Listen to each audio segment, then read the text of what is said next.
Los francotiradores ucranianos han demostrado ser muy efectivos en su lucha contra los invasores rusos. Ayuda a que tengan en sus manos el rifle de francotirador más grande del mundo, uno que tiene algunas de las bajas a mayor distancia registradas y que puede penetrar la mayoría de los tipos de blindaje a largas distancias por un precio más bajo. ¿Qué rifle es este? ¿Cómo lo han utilizado las fuerzas ucranianas? ¿Y qué nos dice esto sobre el futuro del francotirador? Vamos a echar un vistazo. La guerra ha cambiado drásticamente a lo largo de los últimos 3 siglos. Lo que antes era una actividad que dependía del fuego masivo para compensar la imprecisión de las primeras armas pequeñas y artillería, gradualmente se ha vuelto más centrada en la precisión a medida que las armas se vuelven más precisas a mayores distancias. El surgimiento del francotirador a finales del siglo XVIII, gracias a la llegada de cañones estriados más baratos, es uno de los mejores ejemplos tempranos de ataque de precisión en la guerra. La demanda de francotiradores ha sido alta en los conflictos desde la Guerra de Independencia de Estados Unidos, donde ayudaron a cambiar el rumbo de batallas cruciales como la de Saratoga en 1777. Los francotiradores demostraron por primera vez su eficacia en el campo de batalla contra enemigos individuales, especialmente oficiales, que eran fáciles de identificar debido a los uniformes ornamentados que usaban. El mayor alcance y precisión de las armas pequeñas obligó a los oficiales a usar ropa más sencilla para finales del siglo XIX. Después de demostrar su eficacia en la función antipersonal, los francotiradores empezaron a usar armas de fuego aún más grandes, cargadas con municiones especiales de ametralladora pesada, para atacar vehículos enemigos como camiones de suministros o incluso tanques. Aunque el blindaje de los tanques se volvió demasiado resistente para que estas armas pudieran dañarlos en la Segunda Guerra Mundial, los fusiles antimaterial siguen siendo efectivos contra una gran variedad de otros objetivos. Gracias a la aparición de estos fusiles, el francotirador se convirtió en una amenaza no solo para los hombres a pie, sino incluso para aquellos que viajaban dentro de vehículos como transportes blindados de personal. La efectividad del francotirador como multiplicador de fuerza continuó aumentando, aunque los tiradores de élite aún carecían a menudo de armas que pudieran satisfacer todas sus necesidades. Los primeros francotiradores solían ser cazadores que eran seleccionados para sus funciones gracias a su experiencia. Por eso la mayoría de los fusiles de francotirador, incluso hasta la década de 1970, eran adaptaciones de rifles de caza. Pero esa dinámica limitaba el desarrollo del tipo de munición que podían usar. Las cosas empezaron a cambiar en la década de 1980. Uno de estos cambios fue la continua evolución del francotirador hacia un papel cada vez más antimaterial. Esta fue la época en la que el famoso rifle de francotirador Barrett calibre .50 estadounidense fue inventado por un hombre de Tennessee llamado Ronnie Barrett. El uso de la munición de ametralladora Browning para esta arma le dio al francotirador mucho mayor alcance y potencia, aumentando la diversidad de objetivos que podían ser destruidos. Los tiradores dedicados, acostumbrados a apuntar a la infantería enemiga, también tendrían un arma a la que recurrir que podía usarse para atacar vehículos. Los métodos de reclutamiento y entrenamiento para francotiradores también comenzaron a cambiar en esta época.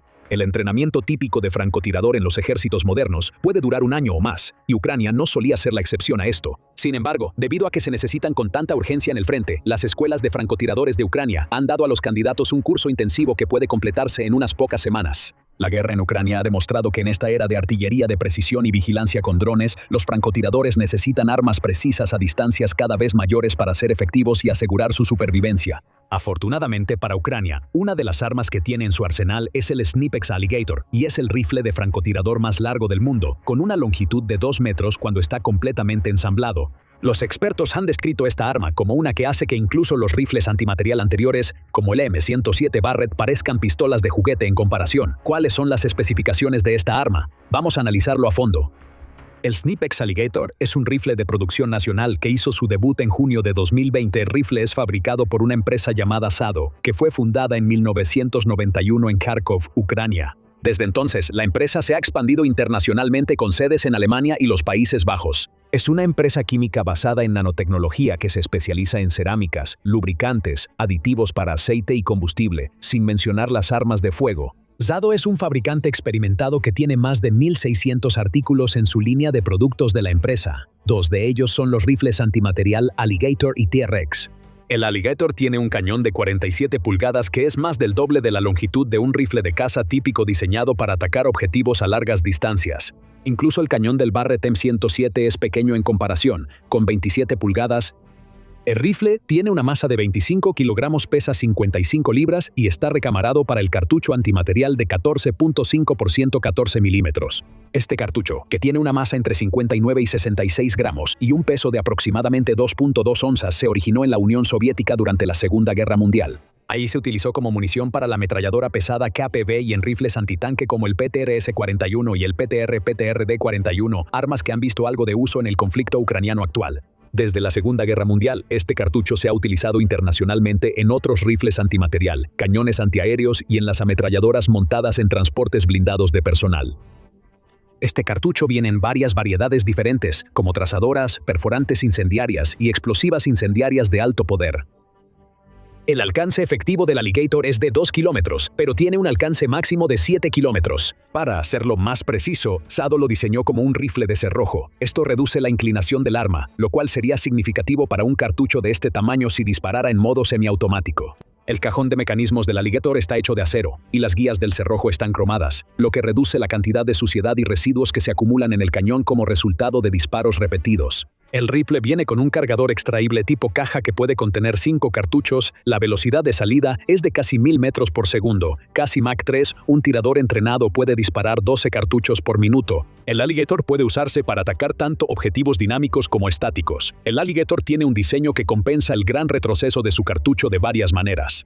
Primero, su gran peso absorbe gran parte de la energía y mantiene el arma estable, evitando que el operador sienta todo el efecto. Segundo, viene con una culata que aísla el retroceso y un freno de boca de 4 o 5 cámaras. Tercero, la culata está acolchada para reducir el desgaste en el operador, aunque los expertos creen que esta medida probablemente no sea efectiva para reducir el retroceso en sí. El rifle tiene una carrillera ajustable en altura que se puede instalar en el lado derecho o izquierdo. También viene con una manija de transporte que se puede cambiar dependiendo de si el operador lo lleva con un silenciador montado. Para facilitar el transporte de esta arma a largas distancias, el cañón del Alligator se puede desmontar rápidamente del cuerpo principal. El rifle y el cañón pueden guardarse juntos en un estuche de transporte compacto. Para aumentar su precisión, el Alligator puede venir equipado con diferentes dispositivos de puntería y cuenta con un cañón flotante que se flexiona de manera natural bajo el retroceso. El rifle también viene con un bípode plegable ajustable en 4 posiciones y un monópode trasero ajustable para estabilizarlo aún más al disparar. El Caimán también tiene un hermano menor, el rifle Snipex T-Rex, que es esencialmente el mismo dispositivo, pero este está en una configuración bullpup sin el cargador desmontable, lo que significa que solo puede cargar una bala a la vez. Tanto el Caimán como los rifles T-Rex están recubiertos con una pintura especial llamada Cerakote. Aunque pueda parecer trivial, este es un atributo importante para su durabilidad. Cerakote es un recubrimiento de pintura cerámica que proporciona una protección mejorada contra la intemperie. Las armas de fuego recubiertas con Cerakote muestran menos signos de desgaste al volverse más resistentes a la corrosión y la abrasión. Cerakote también proporciona una mejor protección para el arma cuando está expuesta a productos químicos potencialmente degradantes, lo que significa que puede usarse durante más tiempo y en condiciones más difíciles antes de requerir reparación o reemplazo. Antes de la llegada de Cerakote, la forma preferida de proteger las armas de fuego contra materiales corrosivos y la intemperie era mediante acabados de acero inoxidable y acero pavonado. Aunque esto ayudaba en muchos aspectos, el material no resistía bien en condiciones húmedas, que son comunes en un despliegue en primera línea. Para proteger estas armas contra el agua, tradicionalmente se requería aceite repelente al agua. Cerakote resuelve los mismos problemas que los acabados de acero inoxidable y pavonado y además protege contra el agua. El recubrimiento Cerakote puede aplicarse en diferentes colores, lo que mejora la capacidad de camuflaje del rifle, un factor crucial para el éxito de cualquier francotirador. Sin embargo, el recubrimiento Cerakote no puede aplicarse sin ayuda especializada, requiere que un armero capacitado lo aplique. Por lo tanto, es probable que los armeros de Ucrania estén recubriendo el Alligator con Cerakote según lo requiera la misión para las tropas que lo utilizan. En enero de 2021, el Ministerio de Defensa de Ucrania anunció que incorporaría el Alligator al servicio basándose en los resultados satisfactorios de las pruebas. Afirmó que el Alligator demostró la capacidad de cumplir misiones que los rifles de francotirador actuales no podrían realizar, todo mientras controlaba el retroceso a un nivel aceptable. Los rifles comenzaron a entrar en servicio en marzo de ese año. Su llegada fue justo a tiempo para ser desplegados en cantidades significativas y contrarrestar la invasión rusa que ocurrió un año después. Han circulado informes de que soldados de operaciones especiales británicas han estado entrenando a francotiradores ucranianos en el uso del nuevo rifle de francotirador. Aún está por verse si esto significa que el Ministerio de Defensa británico está considerando adoptar el arma para las Fuerzas Armadas del Reino Unido. Hasta ahora, ningún país extranjero ha introducido el Alligator o el T-Rex en servicio oficial. No se sabe cuántos de estos rifles se han desplegado en Ucrania, pero es probable que las fuerzas de operaciones especiales ucranianas los hayan utilizado en cantidades significativas en misiones contra objetivos de alta prioridad. También es probable que haya tiradores selectos armados con él en las divisiones de infantería regular en las líneas del frente. Quizás como prueba de su capacidad para absorber el retroceso, se ha visto algunas mujeres que sirven como francotiradoras en las Fuerzas Armadas ucranianas usando el Alligator. Una de las imágenes más famosas de esta arma muestra a una mujer no identificada sosteniendo 2 de los rifles en posición vertical, lo que revela cuánto más altos son que ella. El cañón, especialmente con un silenciador acoplado, es tan largo que incluso parece ser al menos una cabeza más alto que la mayoría de los hombres que se han tomado fotos con él en posición vertical. El Alligator ha dejado su huella en los campos de batalla de Ucrania en algunos casos notables. Según se informa, el arma tuvo su primer uso significativo en la batalla de Mariupol entre febrero y mayo de 2022. Allí, la controvertida Brigada Azov, que ha sido vinculada con la ideología neonazi y que Putin ha utilizado como un elemento en su propaganda para justificar la guerra, supuestamente estaba usando el Alligator con efectos mortales contra las fuerzas rusas antes de que la batalla terminara en la planta siderúrgica de la ciudad. En noviembre de 2023, un soldado ucraniano llamado Vyacheslav Kowalski estableció un nuevo récord por el disparo de francotirador confirmado más largo mientras usaba el Alligator. Eliminó a un soldado ruso a una distancia de 3.8 kilómetros, 2.5 millas.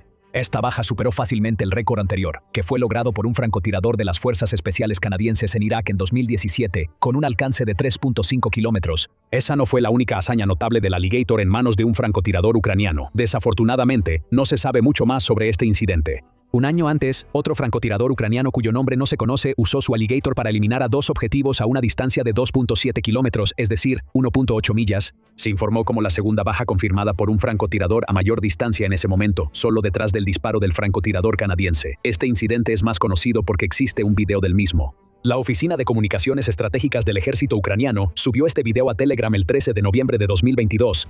En el video se ve a un soldado ruso caminando entre una línea de árboles mientras un francotirador lo sigue a través de la mira equipada con visión nocturna. Según Popular Mechanics, la mira probablemente estaba a un aumento de 20 veces. Una vez que el soldado ruso dejó de caminar, el francotirador disparó una vez. Aproximadamente 3 segundos después, el objetivo cayó. Otro soldado ruso que corrió para ayudar a su compañero caído fue entonces tomado como blanco y recibió un disparo. El tiempo que tardó la bala en llegar al objetivo, al compararse con la velocidad de salida conocida del arma, probablemente hace que el video y el disparo sean una muestra auténtica de la destreza del francotirador ucraniano y no un elemento de propaganda como afirmaban otras fuentes. A pesar de estas hazañas espectaculares contra soldados, el rifle francotirador Alligator fue diseñado principalmente para cumplir un papel antimaterial y no para atacar a la infantería enemiga individual. El largo alcance para el que este rifle está diseñado para atacar a sus objetivos asegura que será comparativamente difícil para los operadores alcanzar a personal enemigo específico, aunque el rifle puede interrumpir el movimiento y las formaciones de la infantería al proporcionar fuego de hostigamiento desde varios kilómetros de distancia.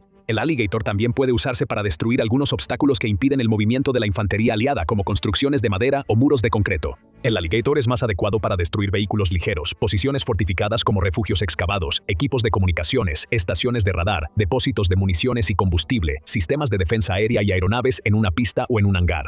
Estos objetivos son mucho más grandes y fáciles de alcanzar a larga distancia. Incluso hay reportes de que el rifle es lo suficientemente preciso a largas distancias como para atacar helicópteros en vuelo, aunque no hay casos confirmados de ese tipo de enfrentamiento. Los objetivos materiales que el Alligator está diseñado para destruir son costosos. Los rifles antimaterial como el Alligator y su primo más pequeño, el T-Rex, por lo tanto, ayudan a Ucrania a librar una guerra asimétrica contra su atacante, que es más grande y con mayores recursos económicos. La munición del rifle puede alcanzar su objetivo con 23.380 libras, aproximadamente 12 toneladas de fuerza, más del doble de lo que produciría una munición de ametralladora Browning calibre .50. Esto es mucho más que suficiente fuerza para destruir una pared de bloques de cemento. Cualquier soldado enemigo que reciba el impacto de una munición así, quedaría hecho picadillo. Según Snipex, el rifle puede penetrar una armadura de acero de 10 milímetros a una distancia de 1.5 kilómetros. Eso es suficiente fuerza para atravesar la armadura lateral de transportes blindados rusos como el BTR-80, poniendo en peligro a todos los soldados que van dentro. Según el blog Oryx, Rusia ha perdido 1.196 vehículos blindados de combate hasta el 19 de febrero de 2024 de ellos. 802 han sido destruidos.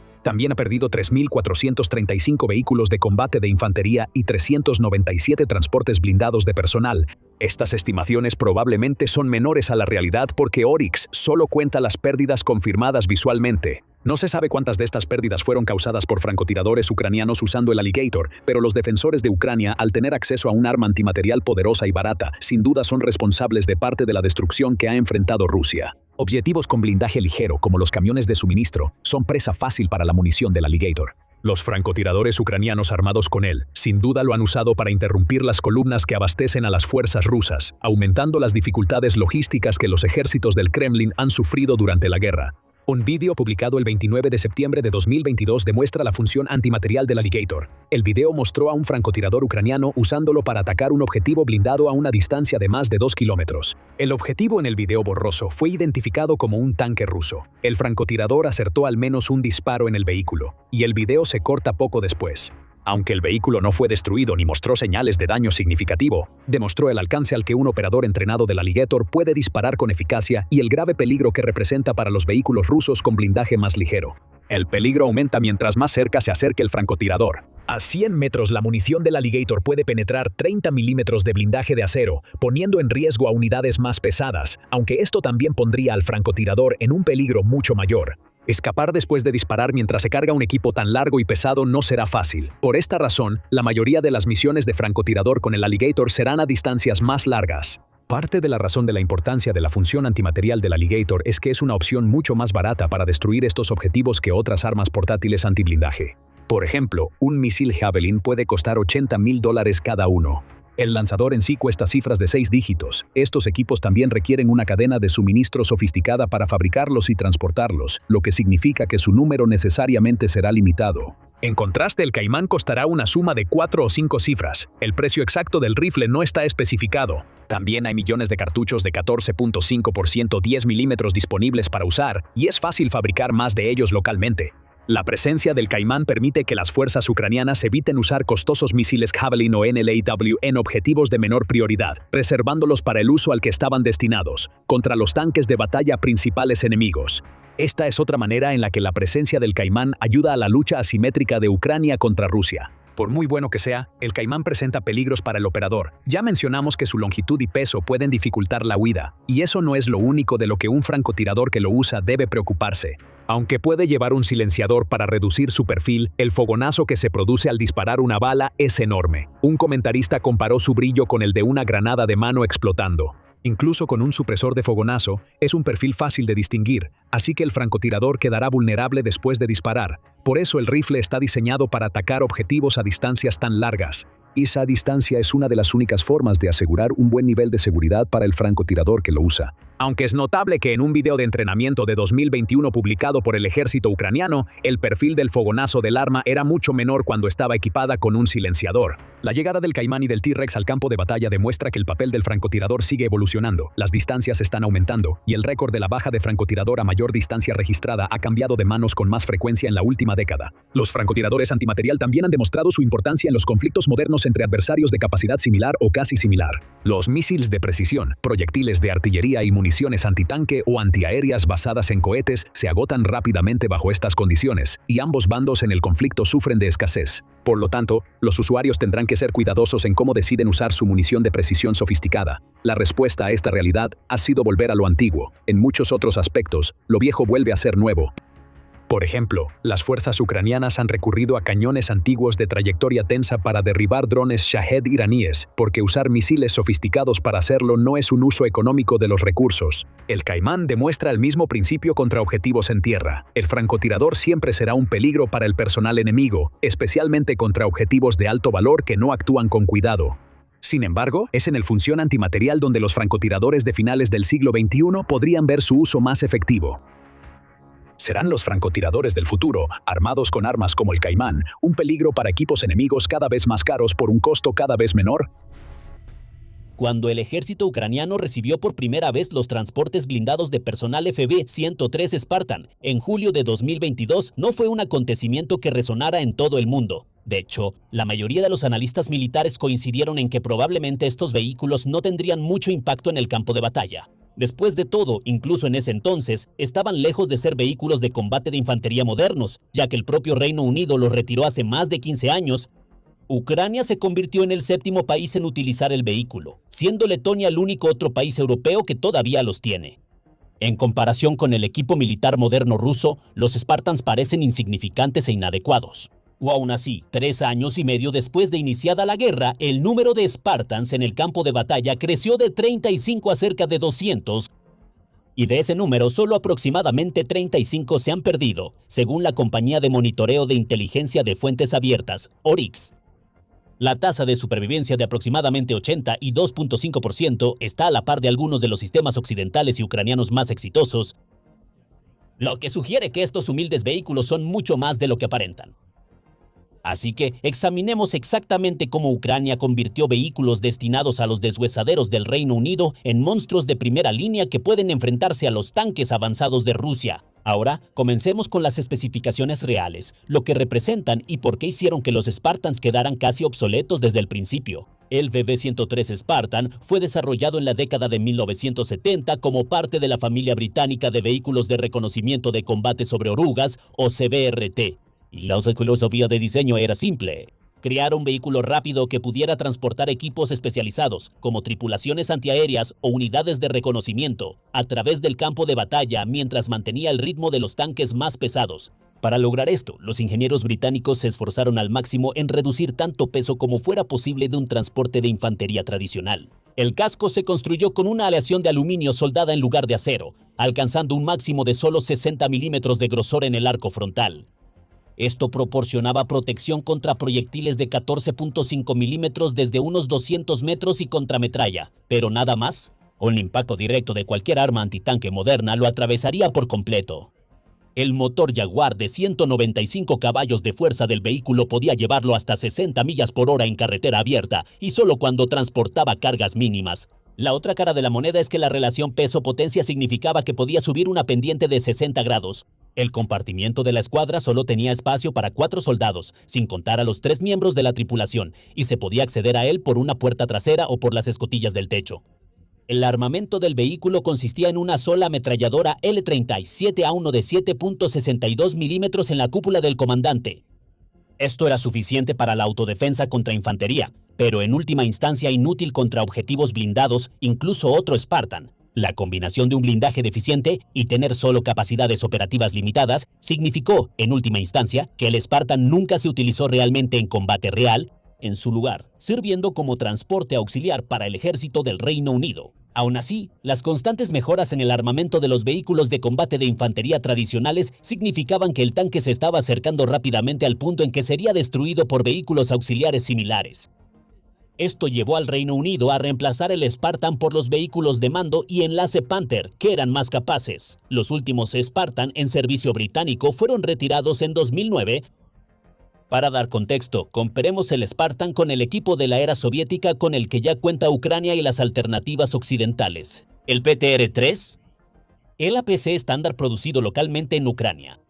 Pesa 16.4 toneladas y transporta de 3 a 6 soldados, mientras está armado con un cañón automático de 30 milímetros. El M103 estadounidense que Ucrania también utiliza pesa 14 toneladas y transporta a 11 soldados. El M2 Bradley que Ucrania quería desesperadamente pesa 27 toneladas, transporta a 6 soldados más la tripulación y tiene un cañón de 25 milímetros. Cañón automático más misiles antitanque TOW o lanzados por tubo, guiados ópticamente y por cable, con miras térmicas sofisticadas. En comparación con estos estándares, el Spartan se ve patético. Sin embargo, cuando el Reino Unido se comprometió a enviar 35 Spartans en 2022 y luego aumentó ese compromiso a más de 120, Ucrania aceptó con gratitud, cuando la fundación benéfica Sergei Prítula recaudó $6.5 millones en solo 36 horas para comprar 60 Spartans adicionales a vendedores privados del Reino Unido en noviembre de 2022. Los soldados ucranianos celebraron cuando el Congreso Mundial Ucraniano adquirió 13 más a través de la iniciativa Únete a Ucrania. Las unidades de primera línea competían por ellos. Los vítores se debieron a que las fuerzas ucranianas vieron algo que los analistas occidentales pasaron por alto. En una guerra dominada por drones, artillería y observación constante, las aparentes debilidades de los vehículos Spartan eran en realidad fortalezas ocultas. Las tripulaciones ucranianas ni siquiera se molestaron en intentar usar el Spartan como un vehículo de combate de infantería en primera línea. Eso habría sido un suicidio. En su lugar, lo transformaron en un taxi blindado de alta velocidad, optimizado para misiones de inserción y extracción rápida bajo las condiciones más peligrosas. Un soldado ucraniano explicó el concepto operativo como entrar sin ser notados, completar la tarea sin ser notados, dejar al equipo de asalto sin ser notados, entrar y sacar a nuestros muchachos. Esto era radicalmente diferente de la doctrina de guerra mecanizada de la OTAN, cuando el vehículo fue diseñado originalmente, donde los vehículos de combate de infantería avanzan junto a los tanques mientras suprimen las posiciones enemigas con cañones automáticos. Una misión típica del espartano al servicio de Ucrania funciona así. El vehículo espera oculto en una línea de árboles o tras el relieve del terreno, con el motor apagado para minimizar su firma térmica y electromagnética. Drones FPV ucranianos exploran la ruta por delante, identificando puestos de observación rusos, posiciones de artillería y operadores de drones. Cuando el comandante de la misión determina que hay vía libre, la tripulación del espartano enciende el motor y acelera rápidamente a través del terreno abierto. El objetivo es la velocidad y la sorpresa. A 60 millas por hora el vehículo puede recorrer aproximadamente 1 milla por minuto, reduciendo drásticamente la ventana de tiempo para que las fuerzas rusas lo detecten, transmitir datos de localización y lanzar contraataques. El tamaño compacto que parecía una debilidad se convirtió en una ventaja. Spartan es uno de los vehículos más angostos y cortos de su clase, con una longitud de menos de 17 pies y un ancho de 8 pies con 2 pulgadas, lo que significa que puede ocultarse en posiciones que dejarían expuestos a vehículos más grandes como el BTR-3 o el Bradley. Su silueta baja, de poco menos de 9 pies de altura, hace que sea más difícil para los drones rusos detectarlo y seguirlo, especialmente cuando se mueve rápidamente a través de terrenos complejos. Cuando las fuerzas ucranianas necesitaban evacuar a soldados heridos de posiciones expuestas cerca de Bakhmut, los Spartans demostraron ser invaluables. Debido a su capacidad relativamente limitada, los ucranianos a menudo tenían que ser apretujados en los compartimentos de transporte, dependiendo de la gravedad de sus heridas. Algunas misiones de evacuación se volvieron legendarias entre las unidades ucranianas, llegando a transportar a más de una docena de soldados. Un miembro de la tripulación informó que en el camino de regreso no hay equipo adentro, así que los acomodabas como en el Tetris. Esto supera por mucho la capacidad diseñada de los Spartans, que es de 7 personas en total. Pero en evacuaciones de emergencia, las tripulaciones ucranianas priorizan salvar vidas sobre seguir las especificaciones. El peso ligero del vehículo también proporciona una ventaja crucial que los analistas occidentales subestimaron constantemente: la presión sobre el suelo. Con solo 10.6 toneladas distribuidas a lo largo de su superficie con orugas, el Spartan ejerce aproximadamente 0.4 kilogramos por centímetro cuadrado de presión sobre el suelo. Compáralo con un tanque de batalla principal como el T-72 que pesa 46 toneladas, creando aproximadamente 0.9 kilogramos por centímetro cuadrado, o el Leopard 2 que pesa más de 60 toneladas, generando una presión aún mayor. Esta diferencia importa enormemente en el famoso suelo negro del este de Ucrania, que se convierte en lodo espeso durante el deshielo de primavera y después de lluvias intensas. Los vehículos más pesados se atascan, volviéndose blancos vulnerables para la artillería y los drones. La baja presión sobre el suelo del Spartan le permite atravesar terrenos que inmovilizarían a blindados más pesados, abriendo opciones tácticas que no existían para las unidades equipadas con BTR-3 o Bradleys. De hecho, algunos informes sugieren que un soldado que salte del vehículo podría quedarse atascado en el lodo donde el Spartan pasó previamente sin problema. Aún más sorprendente, su bajo peso podría brindar cierta protección contra minas antitanque. La mayoría de las minas antitanque activadas por presión están diseñadas para detonarse con pesos de 150 a 300 kilogramos, suficiente para asegurar que detonen bajo vehículos con orugas, pero que no se desperdicien en amenazas más ligeras. El Spartan cae en una zona gris, donde algunas minas podrían no detonarse de manera consistente, especialmente los modelos soviéticos más antiguos que tanto Ucrania como Rusia han colocado extensamente. Aunque esto no garantiza protección, podría crear márgenes de supervivencia que simplemente no existen para blindajes más pesados. Por supuesto, los reemplazos del Spartan incluyeron mejoras importantes en el blindaje para hacerlos menos vulnerables al detonar una mina o recibir disparos de un calibre mayor, así que no está claro qué tan efectivos eran para esquivar minas. Pero Ucrania se dio cuenta bastante temprano de que algunas especificaciones técnicas de los vehículos simplemente dejaron de importar en el panorama general de la guerra. La invasión rápidamente se convirtió en un estancamiento donde ninguno de los bandos podía avanzar razonablemente. Esto llevó al dominio absoluto de los sistemas no tripulados. Ambos bandos despliegan decenas de miles de drones cada mes. Desde simples cuadricópteros comerciales que lanzan granadas hasta sofisticados drones, FPV de carreras adaptados con ojivas antitanque, hasta municiones merodeadoras de largo alcance como el Lancet ruso y los sistemas modificados ucranianos. La doctrina tradicional de tanques asumía que el blindaje pesado y los sistemas de protección activa proporcionarían supervivencia, pero los drones atacan desde arriba, golpeando el blindaje más delgado en el techo de cualquier vehículo. También atacan en enjambres que sobrepasan los sistemas de protección activa como los cañones automáticos, o incluso los complementos pasivos como las redes. E incluso los enjambres de drones pueden costar órdenes de magnitud menos que los vehículos que destruyen. En este entorno, la falta de blindaje pesado de los vehículos Spartan se volvió paradójicamente ventajosa. Debido a que nunca fue diseñado para sobrevivir a armas antitanque pesadas, los ingenieros ucranianos fueron libres de optimizarlo completamente para la defensa contra drones, sin preocuparse por mantener un equilibrio entre los tipos de protección. En un video de finales de julio de 2025 se puede ver claramente a los vehículos Spartan ucranianos equipados con una red antidrones similar a la que se usa en los tanques de batalla principales y otros vehículos de combate de infantería. Y de manera muy similar, la red de alambre metálico luego se cubre con lona de camuflaje o un material similar para permitir la táctica mencionada del peso de la línea antes de que los vehículos fueran necesarios para el transporte en primer lugar. Alternativamente, algunos vehículos fueron modificados para servir como vehículo de combate auxiliar en lugar de transporte. Esto se hizo colocando una torreta que sostiene una ametralladora pesada M2 Browning y un lanzagranadas automático en lugar del cañón automático original.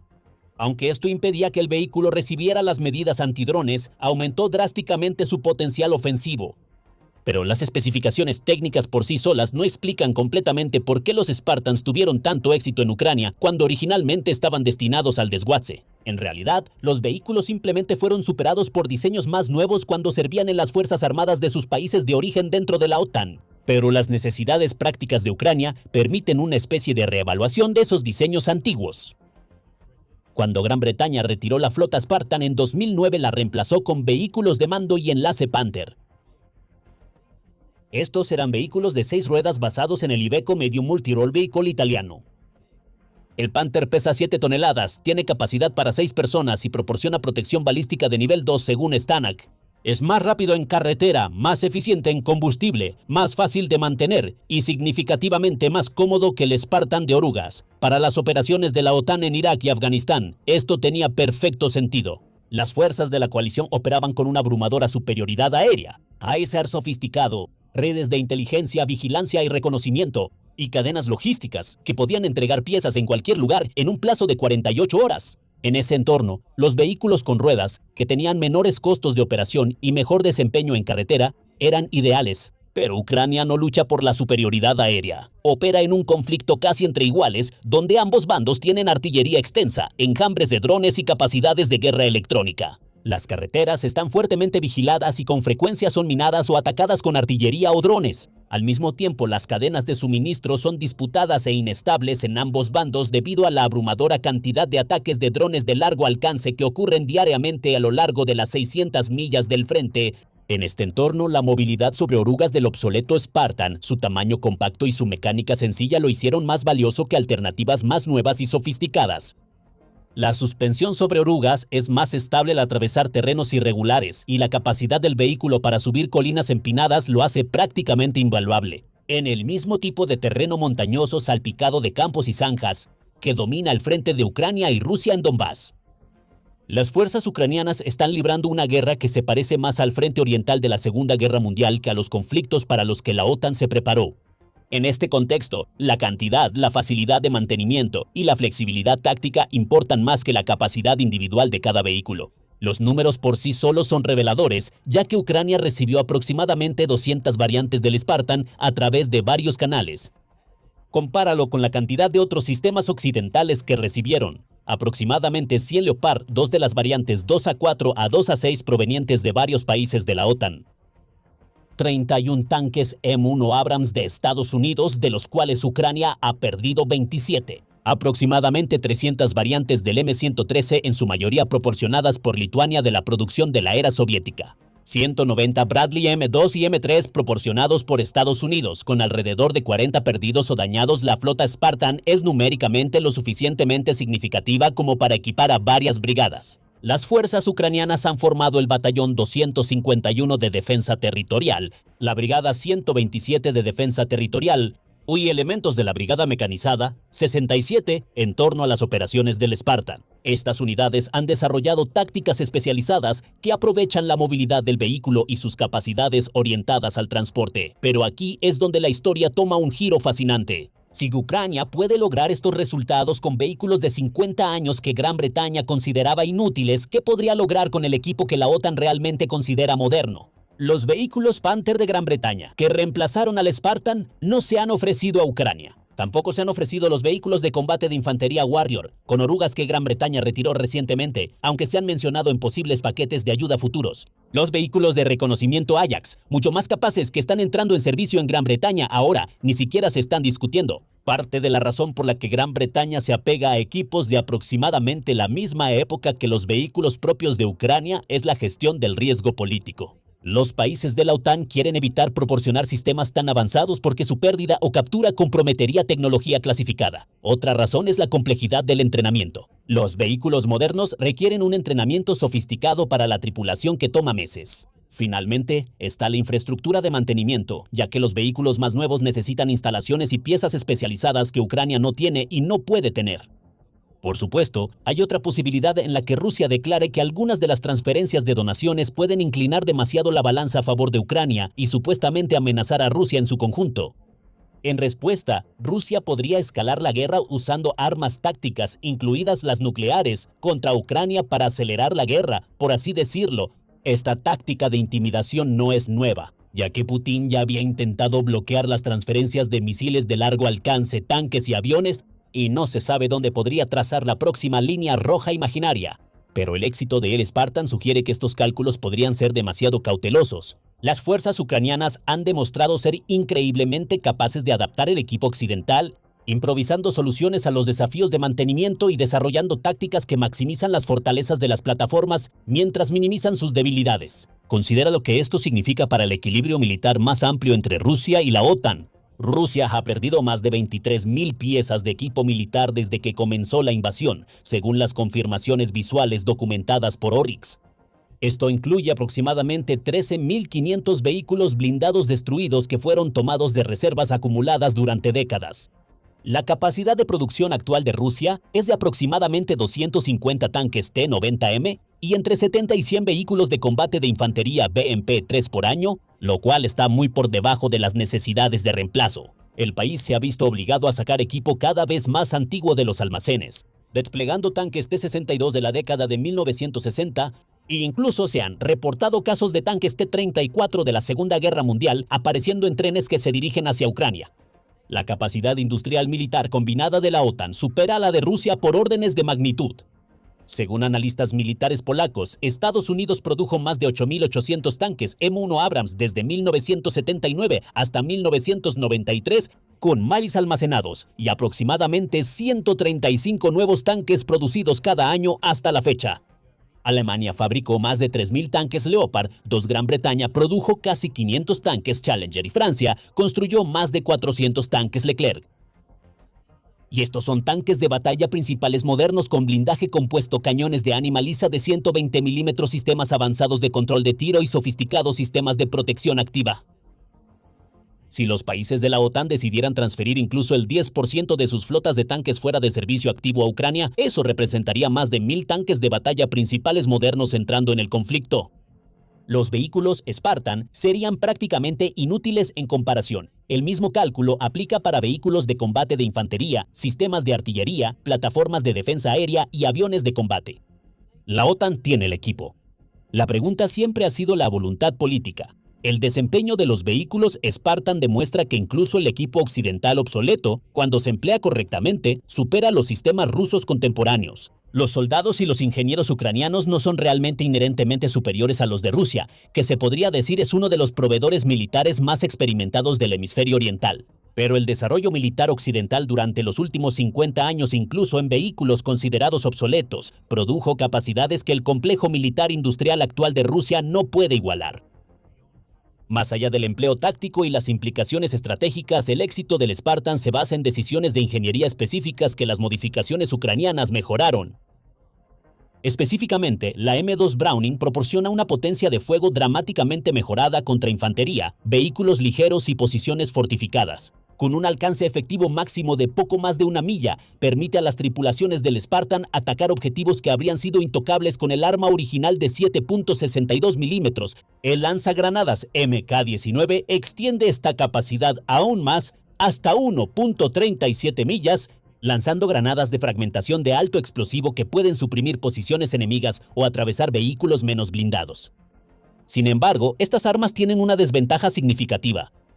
A diferencia del L-37A1 original que podía dispararse desde dentro del vehículo, el M2 y el MK-19 requerían que el artillero se expusiera por encima de la torreta. Las tripulaciones ucranianas solucionaron esto añadiendo escudos de blindaje improvisados alrededor de los soportes de las armas, como placas de acero soldadas que protegen contra el fuego de armas ligeras y la metralla, permitiendo al artillero operar el arma.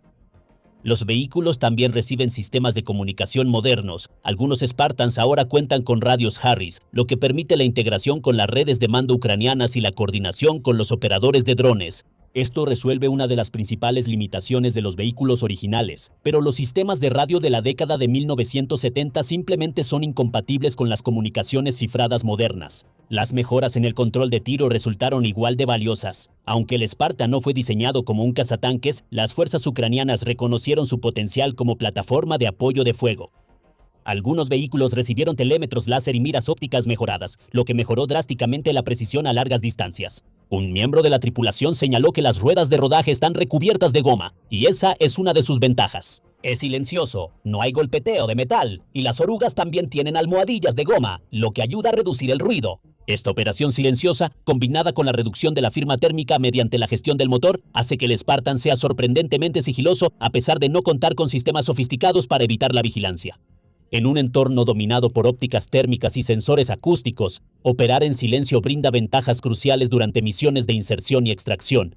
Quizá lo más importante es que el Spartan es mecánicamente sencillo, lo que significa que las tripulaciones ucranianas pueden realizar la mayoría del mantenimiento en condiciones de campo. Cuando se rompe una oruga, la reemplazan. Cuando el motor se sobrecalienta, cambian las líneas de refrigerante. El vehículo no requiere computadoras de diagnóstico especializadas ni componentes electrónicos difíciles de conseguir.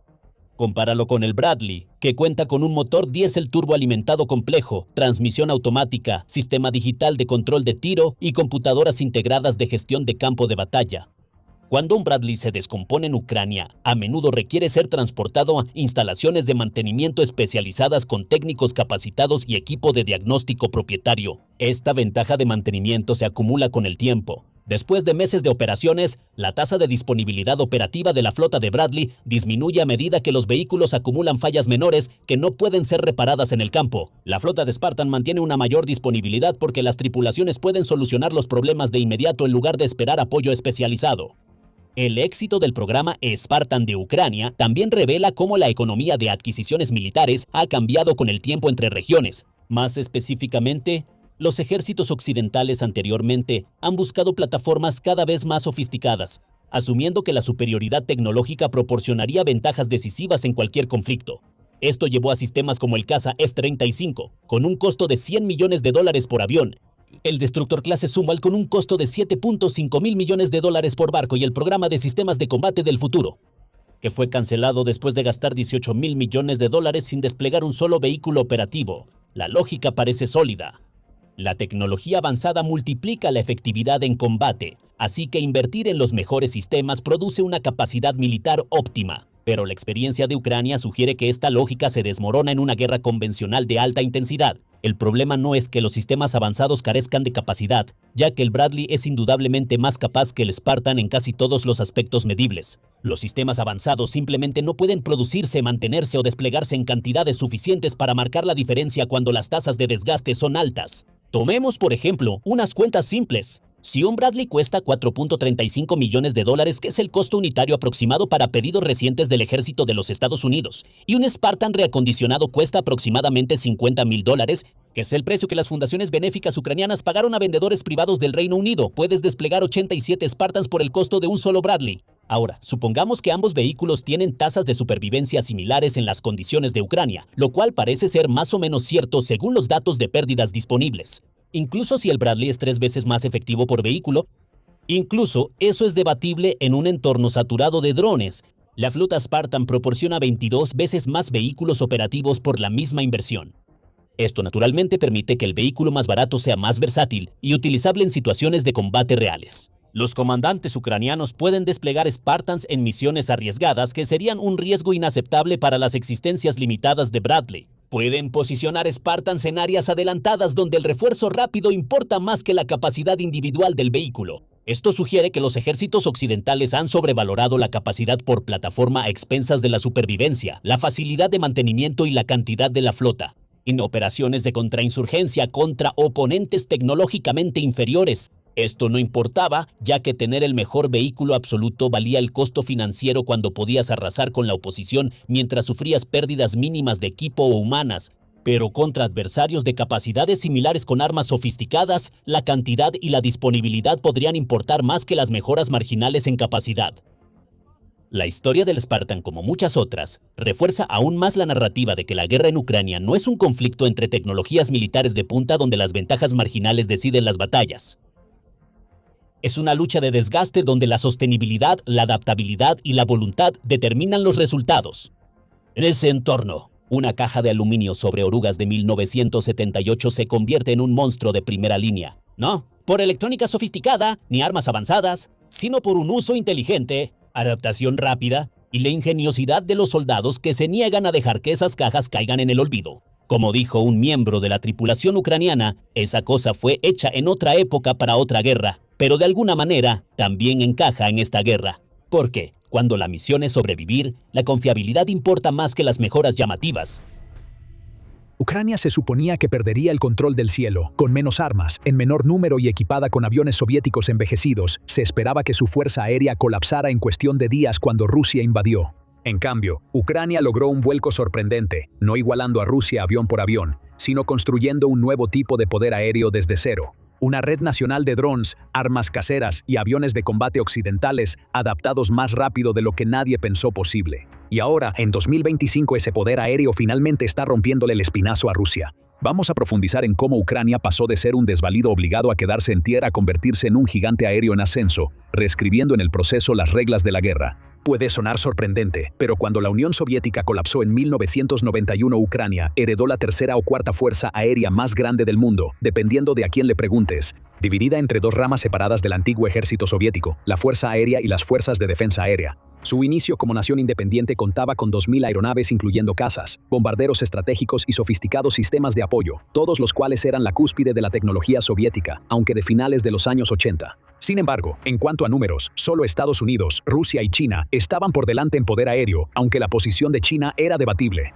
Pero como muchas fuerzas militares postsoviéticas, la Fuerza Aérea de Ucrania fue víctima de décadas de abandono, recortes presupuestales y la dolorosa realidad de mantener equipo complejo de la era soviética sin el apoyo ruso. Para cuando llegaron los años 2010, Ucrania había entregado, vendido o devuelto el 60% de sus aeronaves. Todo esto fue un esfuerzo para pagar las crecientes deudas del país o cumplir con acuerdos de no agresión con nada menos que Rusia, conocidos como el Memorándum de Budapest, que también incluía devolver importantes reservas de ojivas nucleares que Rusia dejó en Ucrania tras el colapso de la Unión Soviética. Esos mismos acuerdos terminarían siendo violados de todos modos en 2014. Para ese momento, Ucrania tenía aproximadamente 200 aviones de combate en servicio activo en su flota, y apenas había avanzado en modernizarlos desde sus configuraciones de los años 90.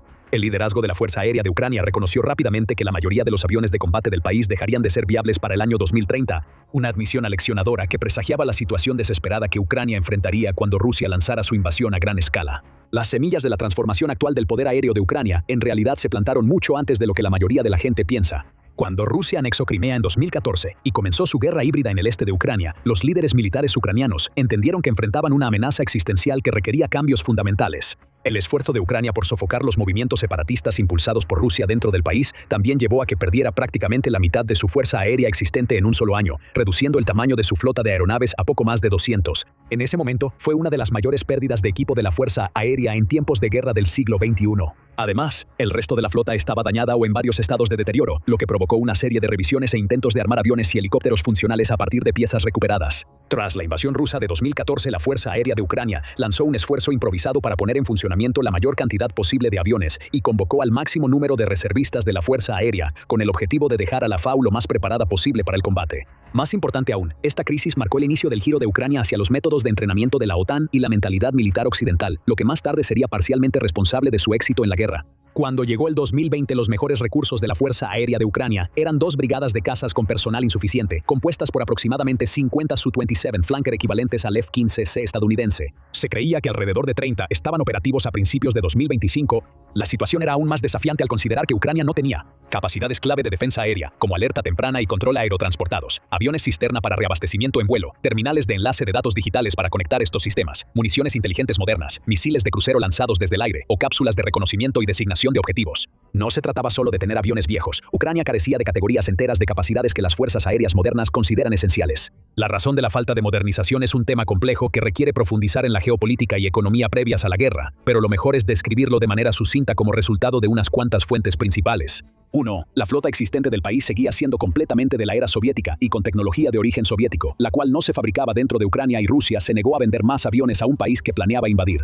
En segundo lugar, Ucrania tuvo un historial diplomático y económico terrible durante la década de los 2000. Gobiernos sucesivos alternaron entre posturas proeuropeas y antieuropeas. Todo esto mientras tenía algunas de las tasas de corrupción más altas del mundo. La falta de financiamiento lleva directamente a la tercera razón, ya que el presupuesto militar de Ucrania antes de la guerra era mucho más bajo de lo que uno esperaría por su tamaño y contexto histórico, con estimaciones de que el presupuesto total del Ministerio de Defensa rondaba los 1.72 mil millones de dólares. En ese momento, Ucrania ni siquiera podía comprar aviones modernos, ya que solo unos pocos habrían puesto al límite el presupuesto del país, a pesar de que Ucrania ya había vendido aviones de la era soviética. En cuarto lugar, el conflicto en curso entre Rusia y Ucrania significaba que los países de la OTAN, que eran los únicos productores de aviones occidentales, eran cautelosos de vender aviones contemporáneos a Ucrania después de 2014 por temor a provocar a Rusia, ya que Europa dependía en gran medida de las exportaciones de gas ruso en ese momento, entre otras cosas. Irónicamente, el Consejo Atlántico publicó un informe en 2021 que sugería que mantener la Fuerza Aérea de Ucrania débil por falta de actualizaciones era una de las razones clave por las que estaba en el radar de Rusia para continuar con su agresión. Así que Ucrania estaba en una especie de dilema. Obtener actualizaciones podría disuadir a Rusia de atacar, pero Ucrania era demasiado pobre para comprarlas, y firmar acuerdos de adquisición militar con la OTAN para hacerlo, lo cual tomaría años en concretarse, podría provocar que Rusia atacara. Todo esto resultó ser irrelevante en febrero de 2022, ya que Rusia atacó de todos modos, pero ahí es donde la historia toma un giro inesperado. La Fuerza Aérea de Ucrania se encontró superada en armas y en número, aproximadamente 9-1 en términos de aeronaves operativas. Rusia también pasó los 20 años anteriores mejorando los diseños soviéticos, lo que resultó en aeronaves que estaban toda una generación adelante en cuanto a electrónica, sistemas de navegación y rendimiento, al menos en teoría. Por esto, se esperaba que el plan de guerra ruso lograra la superioridad aérea en cuestión de días. En cambio, Ucrania básicamente evitó por completo el camino tradicional hacia el poder aéreo. En lugar de intentar igualar a Rusia avión por avión, Ucrania se centró en controlar los cielos sobre su propio espacio aéreo mediante una tecnología emergente, los drones. La transformación comenzó con desesperación y creatividad en igual medida. Cuando empezó la guerra en Ucrania, el país utilizó drones donados y dependió en gran medida de importar tecnología y pagarla con donaciones de la OTAN. Avancemos varios años en la guerra, y el país está en camino de producir 4.5 millones de drones este año. Piensa en ese número por un momento. 4 millones de drones en un año significa que Ucrania estará fabricando más de 10.000 drones cada día. Ucrania creó una red distribuida de más de 500 proveedores que van desde grandes empresas hasta talleres literalmente en garajes, todo esto bajo la presión de bombardeos diarios y amenazas crecientes de Rusia. Estos no son contratistas de defensa tradicionales que trabajan en instalaciones de $1.000 millones. Son emprendedores, ingenieros y voluntarios que montan líneas de producción en sótanos, edificios abandonados y fábricas improvisadas. Uno de los primeros impulsos para la Fuerza Aérea, que no era muy destacada, fueron los drones EPW o drones de visión en primera persona, ya que funcionaban como unidades de control aéreo de corto alcance que proporcionaban una superioridad aérea limitada a baja altura. Fueron importados a Ucrania desde junio de 2022 por la Unidad Militar Voluntaria Signum. Después de eso, los drones prácticamente se convirtieron en un símbolo del ingenio ucraniano. Con cada mes que pasaba, los drones kamikaze FPV se volvían más efectivos o adquirían una función adicional que complementaba o incluso reemplazaba a las fuerzas aéreas tradicionales y a la infantería mecanizada. Rusia desplegó drones similares, lo que llevó a una lucha constante por ofrecer la siguiente gran mejora en el ámbito de los drones FPV para superar las contramedidas, mejorar la fiabilidad o aumentar su potencia. La presión constante impulsó la industria de drones del país, llevando a que pequeños proveedores intentaran superarse entre sí o unieran fuerzas para ofrecer un mejor producto a las fuerzas emergentes de Ucrania. Esto llevó a un enorme aumento en la producción. A principios de 2024, Ucrania producía alrededor de 20.000 drones FPV por mes. Para finales de ese mismo año, habían incrementado la producción a 200.000 por mes. Eso es un aumento de 10 veces en la capacidad de producción en menos de 12 meses, un crecimiento sin precedentes en los tiempos modernos. El impacto táctico de esta revolución de drones ha sido nada menos que devastador para las fuerzas rusas. Los drones FPV ucranianos normalmente cuestan alrededor de $2.000, pero son totalmente capaces de destruir tanques rusos que valen millones de dólares. Pero las implicaciones estratégicas del enfoque de Ucrania de priorizar los drones van mucho más allá de victorias individuales contra objetivos pequeños como tanques o infantería, ya que los drones de corto alcance solo fueron una solución temporal. Drones de largo alcance como el turco Bayraktar TB2, que fue aclamado como el salvador de Ucrania en los primeros meses de la guerra, terminarían reduciendo la dependencia de Ucrania en una fuerza aérea tradicional al final. Para respaldar esto, solo tenemos que ver una estadística notable.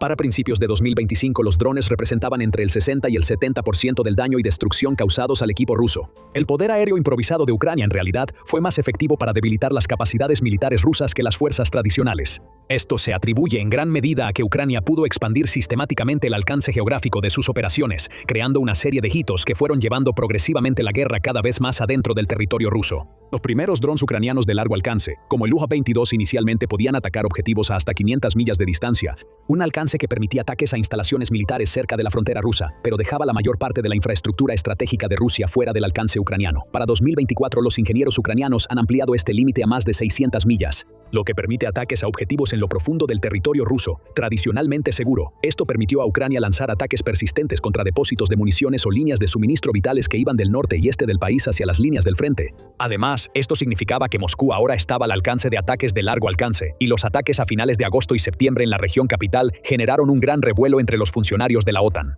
El hecho de que Ucrania pudiera amenazar directamente la capital rusa le dio a la OTAN el incentivo para permitir el uso de costosos y devastadores misiles de largo alcance donados fuera del territorio ucraniano. De repente, la posibilidad de enviar misiles Taurus alemanes a Ucrania significaba que ahora podían atacar infraestructuras vitales reforzadas como puentes y refugios, ya que el Taurus es una de las pocas armas capaces de penetrar objetivos fortificados. En efecto, cada avance en las capacidades de drones de Ucrania le daba a la OTAN confianza de que estaba invirtiendo en Ucrania como una forma de derrotar directamente a Rusia, en lugar de simplemente ganar tiempo. Pero el verdadero avance llegó cuando el presidente ucraniano Volodymyr Zelensky reveló en 2025 que los drones producidos localmente ahora podían operar con un alcance de 2.000 kilómetros o 1.242 millas, cubriendo esencialmente todo el territorio ruso donde existen objetivos estratégicos, ya que más allá de esa distancia solo se encuentra la naturaleza salvaje y los bosques de Siberia. La ahora famosa Operación Telaraña requirió que los servicios de inteligencia de Ucrania planearan durante 18 meses para atacar las bases de bombarderos estratégicos rusos, estando las bases hasta 3.000 millas de distancia y almacenando 40 bombarderos estratégicos rusos. Esto fue una tarea monumental. Los drones eran técnicamente drones de corto alcance, pero al ser contrabandeados en camiones, usando internet para lanzarlos, y luego confiando en la inteligencia artificial y la guía inercial para enviarlos los últimos kilómetros hasta el objetivo, significó que toda la operación se realizó completamente bajo el radar de Rusia. Operación Telaraña fue rápidamente considerada uno de los puntos de inflexión de la guerra, ya que Rusia perdió una gran parte de sus sistemas de entrega de armas nucleares, de un solo golpe, a manos de un país que no tenía misiles balísticos intercontinentales, que antes se creía que eran la única forma real de atacar complejos militares lejanos sin ser detectados o sufrir represalias. La campaña de drones de largo alcance de Ucrania también ha revelado otro aspecto de la guerra económica que se relaciona con el éxito de las unidades pequeñas y móviles frente al despliegue de una flota de aeronaves. La campaña de ataques con drones de Ucrania a principios de 2025 se centró en la infraestructura energética rusa y dejó fuera de servicio alrededor de una décima parte de la capacidad de refinación de petróleo de Rusia. Esto significó que Ucrania había sido capaz de atacar sistemáticamente los cimientos económicos de la maquinaria de guerra rusa. La variedad de objetivos sugiere una campaña ucraniana bien planificada para desmantelar metódicamente la infraestructura energética de Rusia, con drones ucranianos atacando al menos 8 refinerías rusas junto con numerosos depósitos de petróleo, estaciones de bombeo y puertos utilizados para la exportación de petróleo y gas. Las cifras de producción de todos los drones cuentan una historia aún más extraordinaria cuando se ven en contexto. En 2023, Ucrania produjo alrededor de 800.000 drones en todas las categorías. Para 2024, esta cifra había aumentado a 2 millones de drones, pero las proyecciones de Ucrania para 2025 contemplan la producción y adquisición de más de 5 millones de drones en ese año, lo que sugiere más del doble de crecimiento interanual en una industria que básicamente se está creando de la nada. Para poner esto en perspectiva, la adquisición de misiles por parte de la OTAN normalmente implica solo cientos de unidades al año o miles en años excepcionales. La diferencia en la escala representa un cambio de paradigma fundamental, pasando de la fabricación de precisión de sistemas costosos a la producción en masa de armas desechables pero altamente efectivas. La integración de inteligencia artificial en los sistemas de largo alcance representa un salto cuántico en las capacidades de guerra. Durante las operaciones de bombarderos estratégicos, los drones que pierden la comunicación con los operadores ucranianos cambian automáticamente a la navegación guiada por inteligencia artificial a lo largo de rutas preprogramadas. Al llegar a sus objetivos designados, los sistemas de inteligencia artificial identifican tipos específicos de aeronaves, calculan los ángulos óptimos de ataque y activan las cargas explosivas sin intervención humana. Este nivel de complejidad significa que los drones ucranianos pueden completar misiones estratégicas con una supervisión mínima, lo que reduce considerablemente los costos operativos y los riesgos de cada ataque. Las mediciones del impacto estratégico ofrecen pruebas contundentes del éxito de Ucrania al redefinir la guerra de largo alcance. Rusia lanzó más de 19.000 misiles y más de 14.700 drones kamikaze contra objetivos ucranianos desde septiembre de 2022 hasta diciembre de 2024, lo que representa un gasto masivo de recursos con un efecto estratégico limitado. En contraste, el número significativamente menor de drones de ataque de largo alcance de Ucrania logró un impacto desproporcionado al atacar infraestructura de alto valor, sistemas de armas estratégicas y puntos de estrangulamiento económico. La destrucción de un tercio de la flota de bombarderos estratégicos de Rusia en un solo golpe fue solo la cereza del pastel, ya que confirmó que Ucrania había desarrollado armamento que Rusia no podía contrarrestar de manera confiable. Ucrania básicamente resolvió su desventaja numérica al crear una categoría completamente nueva de guerra aérea, una que enfatizaba la cantidad, la adaptabilidad y la rentabilidad por encima de métricas tradicionales como la velocidad y la capacidad de carga. Sin embargo, eso no significaba que Ucrania no aceptara sistemas aéreos convencionales. Después de todo, los drones no tienen la misma presencia que una flota de aviones de combate que desciende y bombardea una base militar o arrasa con la infantería mecanizada. Mientras Ucrania revolucionaba la guerra a través de los drones, también ganó suficiente tiempo, presencia mediática y buena voluntad diplomática para influir en la OTAN y lograr que proporcionaran paquetes de donaciones más robustos. La OTAN finalmente cumplió en 2024 con el primer envío de F-16 provenientes de los Países Bajos, Noruega y Dinamarca. Los pilotos ucranianos pasaron meses entrenando tanto dentro del país como en el extranjero para familiarizarse con los nuevos sistemas, mientras que los propios aviones realizaron sus primeros vuelos desde aeródromos ucranianos en agosto de 2024. El C-16 Fighting Falcon rápidamente se convirtió en la piedra angular de las renovadas fuerzas aéreas de Ucrania. Aunque estos no eran aviones de última generación según los estándares contemporáneos, las aeronaves que Ucrania recibió de la OTAN fueron fabricadas en los años 80 y 90 y recibieron la llamada actualización de media vida o MLU antes de ser consideradas para el combate. La desmantelación completa por parte de sus países de origen. A pesar de su antigüedad, estos aviones trajeron capacidades que la flota de la era soviética de Ucrania simplemente no podía igualar. Por ejemplo, las cápsulas de contramedidas electrónicas AIM-AL Q-131 del F-16 resultaron invaluables. Estos sistemas interferían y confundían los radares rusos creando sombras, ecos o imágenes falsas que hacían mucho más difícil apuntar a los aviones. La efectividad de estos F-16 superó incluso las proyecciones más optimistas. El 13 de diciembre de 2024, un joven piloto ucraniano de F-16 logró lo que nadie había hecho antes, derribar 6 misiles de crucero rusos en una sola misión. 4 fueron destruidos usando misiles aire-aire, mientras que, de manera sorprendente, el piloto eliminó 2 misiles adicionales usando únicamente el cañón de 6 tubos M61A1 de la aeronave. Este logro fue especialmente significativo porque Rusia había lanzado un asalto aéreo masivo, desplegando casi 200 drones junto con 93 misiles de crucero y armas hipersónicas Kinzhal. La contribución de Francia con cazas Mirage 2000 añadió otra capa a la red de defensa aérea de Ucrania. Los Mirage 2000 se desplegaron junto con los F-16 en marzo de 2025 para contrarrestar un ataque masivo ruso que involucró 70 misiles y aproximadamente 200 drones de largo alcance. Zelensky elogió específicamente a los pilotos de los Mirage que interceptaron con éxito varios misiles de crucero durante este enfrentamiento. El valor estratégico de tener tanto F-16 como Mirage 2000 operando simultáneamente se hizo evidente cuando los analistas militares se dieron cuenta de que al desplegar 2 modelos de aviones diferentes con sistemas electrónicos distintos, Ucrania podría aprovechar diferentes sistemas de guerra electrónica operando en frecuencias variadas. Rusia se vería obligada a desarrollar contramedidas a un ritmo mucho más rápido, lo que reduciría su efectividad y permitiría a la OTAN responder rápidamente actualizando los sistemas. La integración de los aviones de alerta temprana aerotransportados Saab 340 AWC-890 suecos representó la pieza final del rompecabezas de la defensa aérea de Ucrania.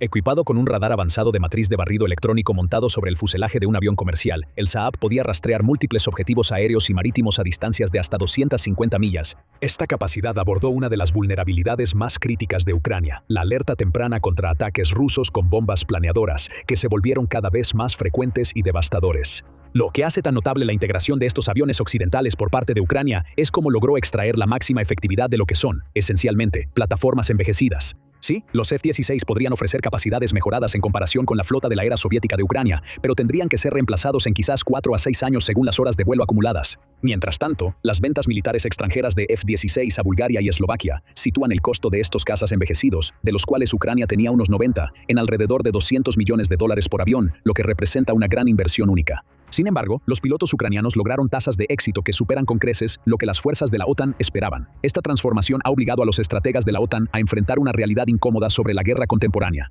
Las métricas tradicionales del poder militar se basaban en el número de tanques, la sofisticación de los sistemas de armas individuales y el tamaño de los presupuestos de defensa. Rusia ocupaba constantemente el segundo lugar en las clasificaciones mundiales de poder militar, justo después de Estados Unidos, y sin embargo, cuando llegó el momento y Rusia realmente inició una guerra, fracasó en capturar rápidamente a un país que, según todos los informes, era solo una sombra de lo que fue en la era soviética. El éxito de Ucrania sugiere que los conflictos futuros serán ganados por fuerzas que puedan adaptarse rápidamente, innovar y escalar la producción de sistemas más pequeños y numerosos, En lugar de depender de sistemas costosos, plataformas complejas que tardan años en desarrollarse y desplegarse, las implicaciones de este cambio son profundas y se extienden a algunos de los sistemas militares más elogiados del mundo. Los sistemas avanzados de la OTAN, como las baterías de misiles Patriot y los sistemas de cohetes HIMARS de alta precisión, aunque son impresionantes individualmente, han tenido dificultades para igualar la rentabilidad del enfoque basado en drones de Ucrania. Después de todo, el Patriot está diseñado para lanzar un misil interceptor de varios millones de dólares contra un arma balística de varios miles de millones de dólares, no para derribar drones y bombas planeadoras baratas y abundantes del cielo. De manera similar, los misiles HIMARS están limitados por la cantidad que la OTAN puede producir, además de mantener su propio suministro interno, ya que así es como están estructuradas las donaciones, dado que Ucrania no los produce.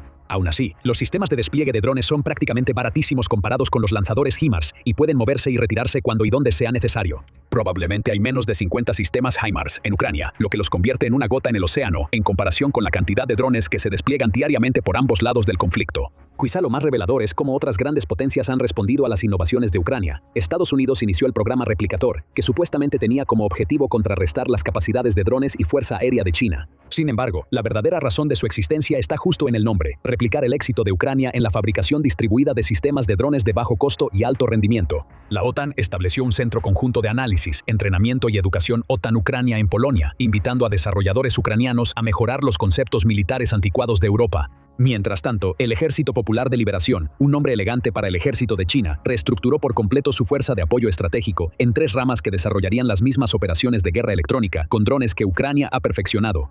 Países que habían pasado décadas perfeccionando sistemas de armas costosos y sofisticados ahora están tratando de aprender lecciones de Ucrania, que comenzó la guerra enfrentando predicciones de que caería en 3 días. Y esta tendencia no muestra señales de desacelerarse, ya que cada nuevo informe trae otra forma novedosa en la que Ucrania ha utilizado sus capacidades aéreas limitadas. Al final de cuentas, Ucrania ha seguido abogando por más donaciones de aviones de combate y aeronaves para Ucrania. Zelensky dijo en 2024 diciendo que más de 120 F-16 serían un buen comienzo para cubrir las carencias del país en los sistemas de defensa aérea. La cantidad combinada de F-16 y Mirage 2000 que habían adquirido para mediados de 2025 apenas superaba los 100, y eso fue antes de que Rusia comenzara a usar masivamente bombas planeadoras, las cuales requieren tanto aviones de combate como defensas antiaéreas tradicionales para una protección completa. Los países europeos parecen más unidos que nunca para comprometerse con esa asistencia, lo que da esperanza de que Ucrania obligue a Rusia a acercarse a las conversaciones de paz o arriesgarse a perder aún más hombres y equipo.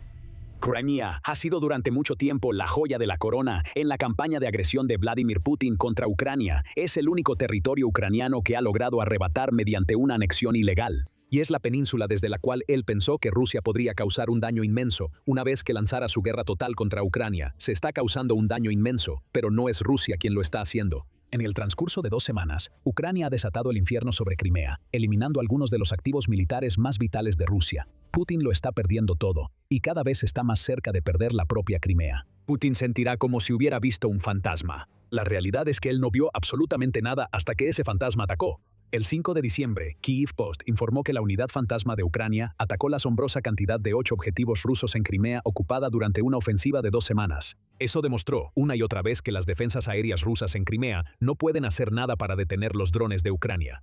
Entre los objetos destruidos durante el asalto sostenido se encontraban una aeronave, varios sistemas de radar e infraestructura logística que Rusia utiliza para transportar tropas y equipo por la península de Crimea. La noticia de los ataques proviene de la inteligencia militar de Ucrania, o GUR, que utilizó Telegram para explicar exactamente lo que los fantasmas habían logrado hacer. Los expertos de la Unidad Especial GUR del Ministerio de Defensa de Ucrania, los fantasmas, continúan la desmilitarización metódica en la península temporalmente ocupada, proclamó el comunicado del GUR. En las últimas 2 semanas, se han realizado 8 ataques precisos contra la infraestructura militar de los ocupantes. 8 ataques exitosos en 2 semanas no solo son dolorosos para Putin, sino que también son humillantes. Esto le demuestra a él y al resto de Rusia que el control ruso sobre Crimea está lejos de ser absoluto. Una península que se suponía que Rusia podría controlar hasta el punto de que sus fuerzas pudieran usar Crimea para enviar oleadas de tropas y equipo a Ucrania, en cambio, se ha convertido en un objetivo. Y este objetivo ya no es difícil de alcanzar para Ucrania. Todo lo que Rusia tiene en Crimea ahora está al alcance de los drones ucranianos y de misiles desarrollados localmente, y no hay nada que Putin pueda hacer al respecto. Por muy secreta que sea la UR, quería no darle a Putin ninguna oportunidad de mentir para salir de esta situación. Rusia puede querer afirmar que Ucrania está diciendo un montón de mentiras. Sin embargo, los fantasmas han hecho el trabajo que la CURE dice que hicieron y pueden probarlo con las imágenes compartidas en la publicación de Telegram de la UR. Con una duración de poco más de un minuto, el video tiene música de fondo y muestra repetidamente las imágenes captadas por los drones de Ucrania mientras se dirigen hacia sus objetivos. Vemos cúpulas impactadas y drones acercándose a infraestructuras indefensas. Varias veces, los drones de Ucrania logran impactos directos contra estaciones de radar, aeronaves y varios otros objetivos. A veces incluso vemos las consecuencias, como 1 o 2 segundos de imágenes de un objetivo destruido, momentos después de que vimos a los drones de Ucrania lograr un impacto directo.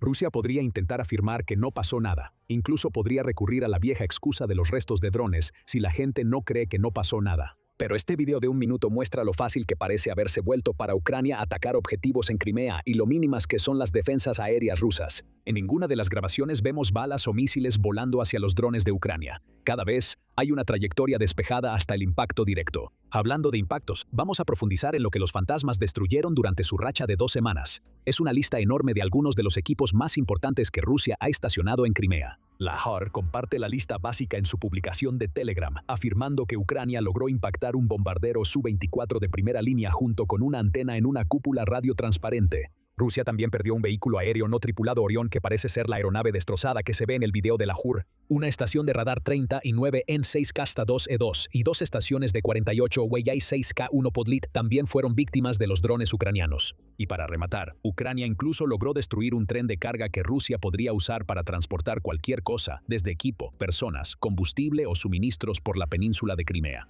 Cada uno de estos es un objetivo militar legítimo y todos acaban de ser destruidos por los drones ucranianos. Algunos de estos objetivos son un poco más importantes que otros, especialmente en lo que respecta a cómo su destrucción podría afectar la guerra y la situación en la propia Ucrania continental. En su informe sobre el logro de los fantasmas, RBC Ukraine destacó 3 de los activos que Rusia perdió. El bombardero Su-24 puede ser el más importante, al menos en términos de los intentos de Ucrania por reducir la presión aérea que Rusia ejerce sobre sus ciudades y soldados. El Su-24, una aeronave de la era soviética, se utiliza para realizar ataques aéreos contra objetivos terrestres y navales, de ahí su designación como bombardero. Ucrania apenas tiene una marina digna de mención, lo que significa que Rusia ha estado usando sus Su-24 para atacar objetivos en tierra. RBC Ukraine dice que la aeronave es capaz de disparar misiles y lanzar bombas, y Ucrania habría estado muy feliz de haber eliminado ambas amenazas con la destrucción de este Su-24. En cuanto a misiles, Military Factory informa que los Su-24 pueden disparar una gran variedad de misiles aire-superficie, incluyendo los Ka-23 y Ka-28 de Rusia, Sh-25 MLCOT, 58, Koka-59 y Ko-29. Algunos de estos son misiles antirradiación, pero todos tienen el potencial de causar estragos en la infraestructura de las ciudades de Ucrania. El medio también dice que el Su-24 es un avión capaz de portar armas nucleares. Además, es lo suficientemente grande como para transportar y lanzar bombas KAP-500, lo que nos lleva al segundo elemento que Ucrania habría estado muy feliz de sacar de la ecuación, las bombas planeadoras. Durante gran parte de la segunda mitad de la guerra, Rusia ha estado convirtiendo sus enormes reservas de bombas KAP no guiadas en bombas planeadoras usando kits especiales. Estos kits despliegan alas que permiten que las bombas literalmente planeen varias decenas de millas hasta un objetivo, guiadas por sistemas de navegación satelital en el proceso. Rusia ha usado estas bombas en cantidades enormes. Tan solo entre el 5 y el 12 de octubre Rusia lanzó 1.400 de este tipo de bombas contra Ucrania, junto con 3.000 drones y 92 misiles, informa The Guardian.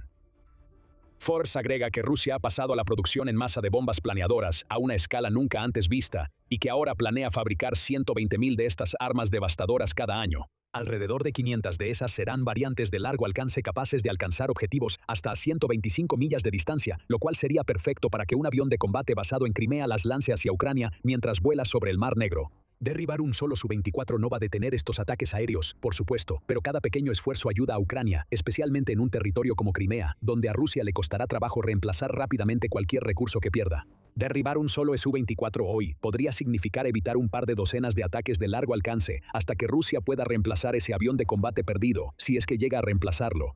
Ataques como estos tienen el objetivo de aliviar la presión tanto como sea posible, ya que la estrategia ucraniana de desgaste gradual sigue dificultando el ataque ruso.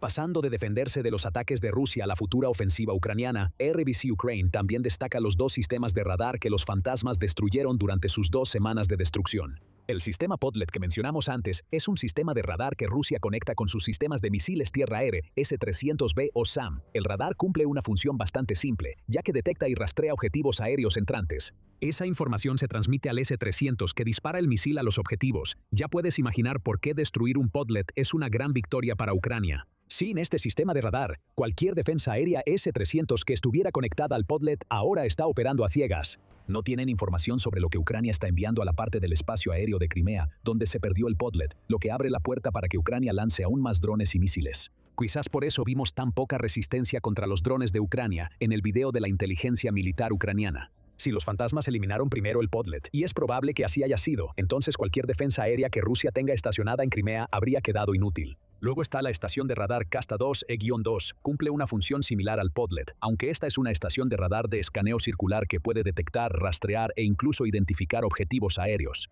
Incluso se especializa en rastrear objetivos que vuelan a baja altitud, lo que describe perfectamente a los drones de Ucrania. Mantenerse cerca del suelo hace que sea mucho más difícil para las defensas aéreas rusas detectar los drones de Ucrania, como se explicó en un informe ruso de diciembre de 2023 compartido por Forbes. El informe cubría el sistema de defensa aérea Tor de Rusia, incluyendo que la experiencia práctica de disparar a objetivos pequeños con el Tor indica una baja eficacia para destruirlos. Las principales razones de esto son la imperfección del sistema de control de detonación de la ojiva del misil antiaéreo, así como grandes errores en el seguimiento de objetivos y el guiado del misil contra drones pequeños. Se supone que sistemas como el Castor 2E2 deben superar estas debilidades de la defensa aérea contra drones. De hecho, RBC Ukraine dice que esta estación de radar puede detectar drones, misiles de crucero e incluso aviones que son capaces de mezclarse con el terreno.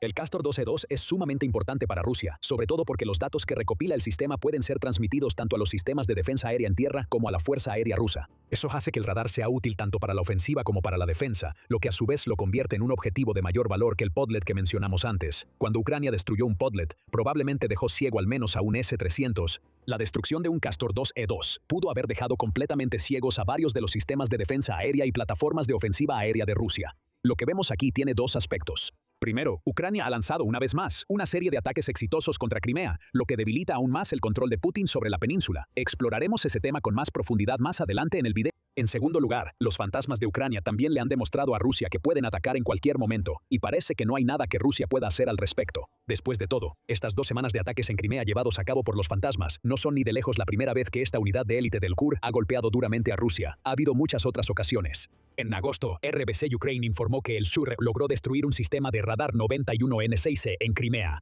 Ese sistema es utilizado por las defensas aéreas S-400 de Rusia para localizar y rastrear objetivos, al igual que los otros radares que hemos mencionado. Y ardió gracias a un ataque que luego se reveló que fue realizado por la unidad de los fantasmas de la KUR. Otro triunfo de los invasores en la península ha quedado ciego. Parece que esto es un fiasco. La desmilitarización de la Crimea temporalmente ocupada continúa, declaró el KUR después de ese ataque, pero los fantasmas no habían terminado. Han estado acechando a las fuerzas de Rusia en Crimea hasta el día anterior a que se compartieran los detalles de la operación de 2 semanas de la unidad. El 4 de diciembre, RBC Ukraine también informó sobre otro ataque fantasmal, esta vez realizado contra uno de los cazas MiG-29 de Rusia. Al igual que el Su-24 del que hablamos antes, el MiG-29 puede lanzar una variedad de misiles, lo que lo convierte en un recurso muy peligroso para que Rusia lo tenga en Crimea. Esos misiles pueden ser lanzados desde muy lejos detrás de las líneas del frente para atacar las ciudades e infraestructura de Ucrania. La inteligencia militar ucraniana no dejó dudas sobre lo que logró al compartir un video en el que se ve a sus drones asestar un golpe directo al MiG-29 junto con otro objetivo. Este ataque ni siquiera fue incluido en la lista de objetivos que los fantasmas destruyeron en su ofensiva de 2 semanas. Parece que Rusia tiene un problema espectral en Crimea, tanto por el nombre como por la aparente incapacidad de Rusia para ver o alcanzar ninguna de las armas que los fantasmas despliegan. Los fantasmas, junto con el resto de la inteligencia militar ucraniana y las muchas otras unidades ucranianas que han atacado Crimea en los últimos años, están participando en lo que el Kyiv Post denomina la desmilitarización sistemática de la península de Crimea. Los activos militares aéreos, logísticos, energéticos y de otro tipo están todos en la lista de objetivos en Crimea, lo que nos lleva de vuelta a lo primero que mencionamos haber visto en Crimea hace un momento. Putin está perdiendo el control sobre Crimea. Desde el punto de vista ucraniano, esto es precisamente lo que el país y su presidente, Volodymyr Zelensky, han estado intentando lograr desde que Ucrania obtuvo la capacidad de realizar ataques de largo alcance en Crimea. La península ha sido una prioridad para Ucrania desde que Rusia la anexó en 2014 y como informa la BBC, Ucrania nunca la abandonará. Parte de la razón de esto es legal. La Constitución de Ucrania establece que el presidente de Ucrania no tiene permitido ceder ninguna parte del territorio soberano del país. Zelensky señaló eso en 2025 diciendo, no hay nada de qué hablar aquí, esto va en contra de nuestra constitución. Cuando el presidente de Estados Unidos, Donald Trump, empezó a plantear la idea de que Ucrania cediera Crimea a Rusia como parte de un acuerdo de paz, por supuesto, las constituciones pueden cambiarse. Ha sucedido muchas veces antes. Pero Ucrania no está dispuesta, y muchos argumentarían que no debería estarlo, a entregar Crimea a Rusia. De alguna manera, hazañas como las que recientemente llevó a cabo la unidad fantasma de la inteligencia militar ucraniana le recuerdan a Putin que Ucrania no ha renunciado a Crimea. De hecho, no solo Ucrania no ha renunciado a la península anexada, sino que ha estado trabajando incansablemente para hacer que Crimea sea lo más irrelevante posible estratégicamente en el contexto más amplio de la guerra total en Ucrania. Ucrania no puede invadir Crimea por tierra para recuperar el territorio. El Consejo Atlántico señaló eso en junio de 2023, destacando que sería una tontería militar para Ucrania intentar una campaña terrestre, incluso cuando su contraofensiva en ese momento estaba en curso. Las fuerzas terrestres de Ucrania serían diezmadas en una ofensiva así, ya que el corredor terrestre que conecta la Ucrania continental es tan estrecho que permitiría a Rusia destrozar a las fuerzas ucranianas que avanzan usando drones, artillería, ataques aéreos y cualquier cantidad de otras armas. En cambio, el Consejo Atlántico argumentó en 2023 que Ucrania es lo suficientemente inteligente como para darse cuenta de que el verdadero valor estratégico para Rusia en Crimea es el puerto más importante de la península, Sebastopol.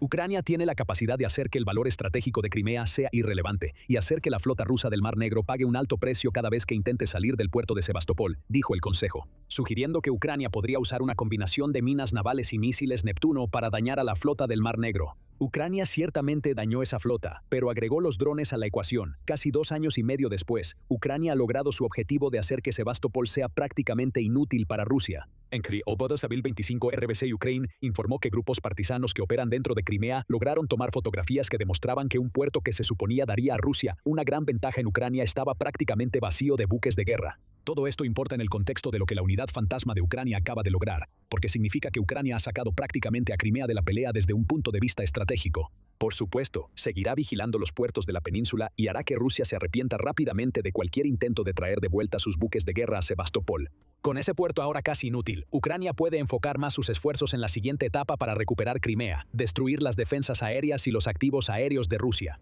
Eso es lo que lograron 2 semanas de ataques de las unidades fantasma, y es lo que Ucrania ha estado haciendo durante meses en Crimea. Con cada estación de radar destruida, se abre un nuevo corredor aéreo para los drones ucranianos. Cada avión de combate destruido es una aeronave que ya no puede lanzar misiles y bombas al territorio continental. Poco a poco, Ucrania está debilitando el poder militar de Putin dentro de Crimea, aflojando así el control del líder ruso en el proceso.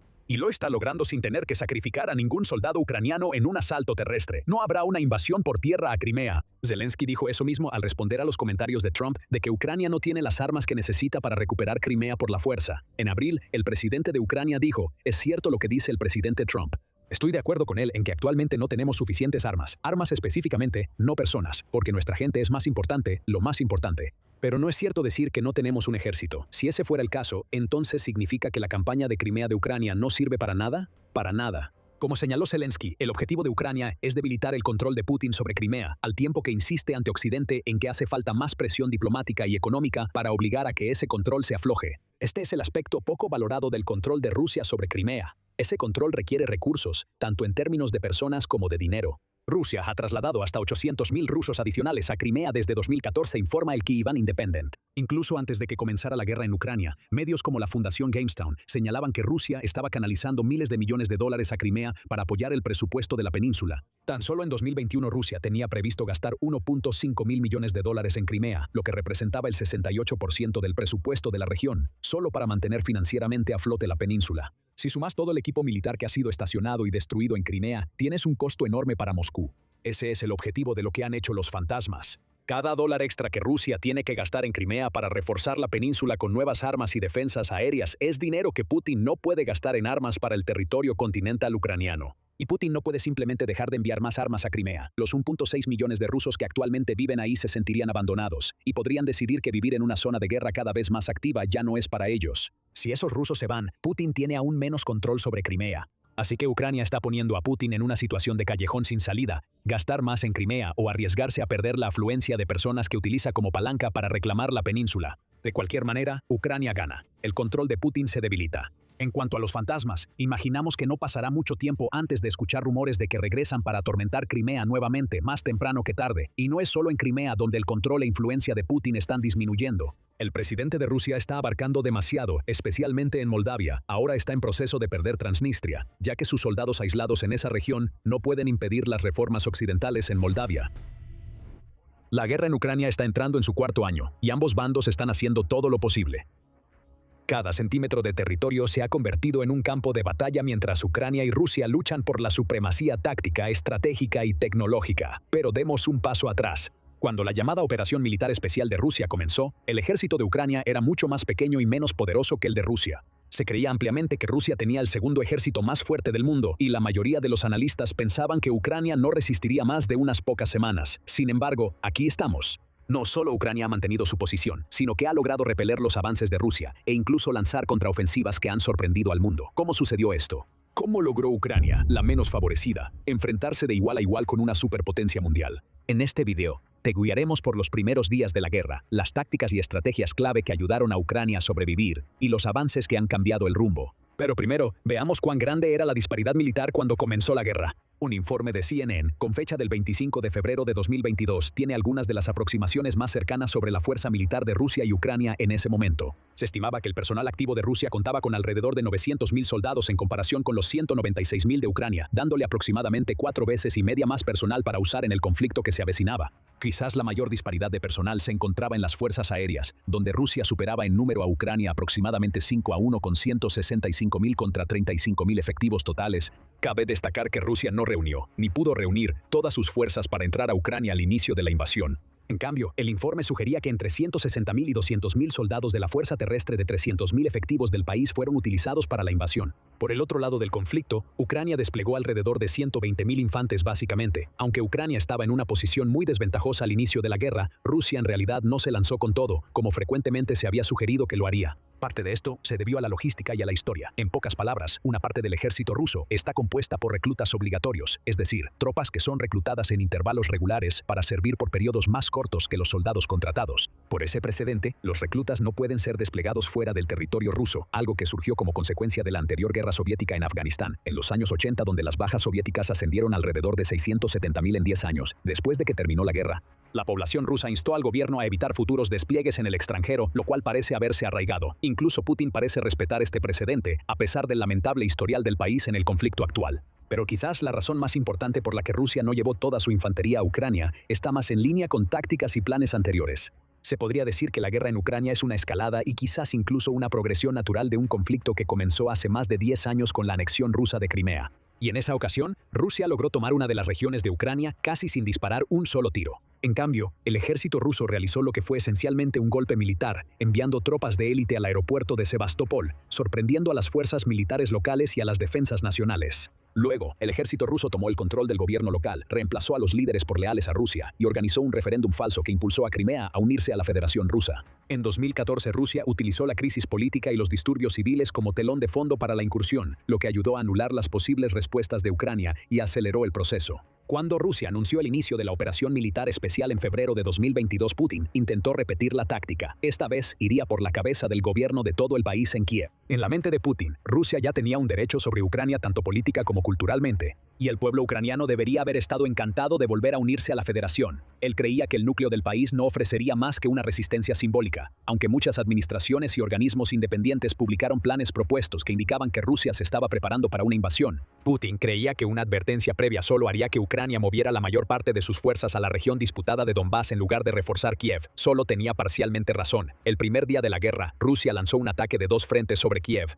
con un pequeño contingente de fuerzas militares especiales rusas a bordo de unos 34 helicópteros, siendo el primer equipo de ataque en acercarse a la capital ucraniana por aire. La misión de estos 200 a 300 soldados era tomar el control del aeropuerto de Hostomel, el aeropuerto más grande que servía a Kiev y uno con una capacidad significativa para recibir transporte militar. El ataque vendría desde Bielorrusia o, más precisamente, desde Minsk, que estaba a solo 1 hora aproximadamente de Kiev por aire. Más o menos al mismo tiempo, Rusia lanzó su ofensiva terrestre tanto desde Bielorrusia como desde Rusia, intentando que sus unidades mecanizadas llegaran al aeropuerto lo más rápido posible. El plan se convirtió en un desastre desde el principio. La invasión aérea prácticamente ni siquiera comenzó, ya que las fuerzas rusas sufrieron pérdidas significativas antes de siquiera lograr aterrizar cerca del aeropuerto y comenzar a luchar para ocuparlo. Las tropas ucranianas bloquearon la pista de aterrizaje, impidiendo que cualquier aeronave la utilizara durante la invasión inicial. Las escasas defensas antiaéreas del aeropuerto lograron derribar al menos 4 aeronaves antes de que los ucranianos fueran superados y se vieran obligados a rendirse o retirarse. A pesar de eso, los ucranianos lograron retrasar la ocupación rusa del aeropuerto por unas horas, lo que les dio tiempo suficiente para trasladar algunas de sus propias fuerzas mecanizadas desde los alrededores. Las fuerzas rusas que debían llegar por tierra sufrieron un gran retraso. Putin previó esa contingencia, enviando supuestamente entre 1.000 y 5.000 soldados por transporte aéreo. Sin embargo, el ejército ucraniano bombardeó de nuevo la pista de aterrizaje, dejándola completamente inutilizable y obligando a los refuerzos previstos a retirarse. Con un aeropuerto ocupado que no podían usar y tropas terrestres que encontraron mucha más resistencia de la esperada, las tropas rusas no pudieron adaptarse a la nueva situación. Lo que nos lleva a la disparidad de equipamiento entre Rusia y Ucrania y cómo esta última logró superarla. Quizá la ventaja más notable que tenía Rusia sobre Ucrania al inicio de la guerra era su impresionante arsenal de vehículos. Rusia tenía alrededor de 15.900 vehículos blindados de combate en comparación con los 3.300 de Ucrania, aproximadamente 10 veces la cantidad de aviones militares y cerca de 17 veces más helicópteros. Pero ninguno de estos recursos terminaría importando a largo plazo. Aunque Rusia tenía un arsenal de tanques significativamente más grande, estos fueron muy poco utilizados al inicio de la invasión. Las tropas rusas avanzaron demasiado rápido para su propio bien al inicio de la guerra, con el ejército intentando tomar Ucrania prácticamente en 3 frentes al mismo tiempo. Los tanques eran los vehículos militares que se movían más rápido, ya que los escuadrones de tanques normalmente no tenían vehículos de apoyo ni infantería que los retrasara. Eso terminaría siendo su perdición. Sin apoyo antiaéreo clave cerca, los tanques rusos podían ser atacados por la artillería y los drones ucranianos, lo que resultaría tener consecuencias devastadoras. Los tanques de batalla principales rusos, el T-80 y el T-90, tienen su origen en diseños soviéticos de finales de la Segunda Guerra Mundial. La doctrina militar rusa enfatizaba la producción de tanques que fueran más pequeños, ligeros y maniobrables que sus contrapartes occidentales. Este diseño los hacía más difíciles de alcanzar en el campo de batalla, pero implicaba compromisos en potencia y supervivencia en comparación con los vehículos fuertemente blindados de la OTAN.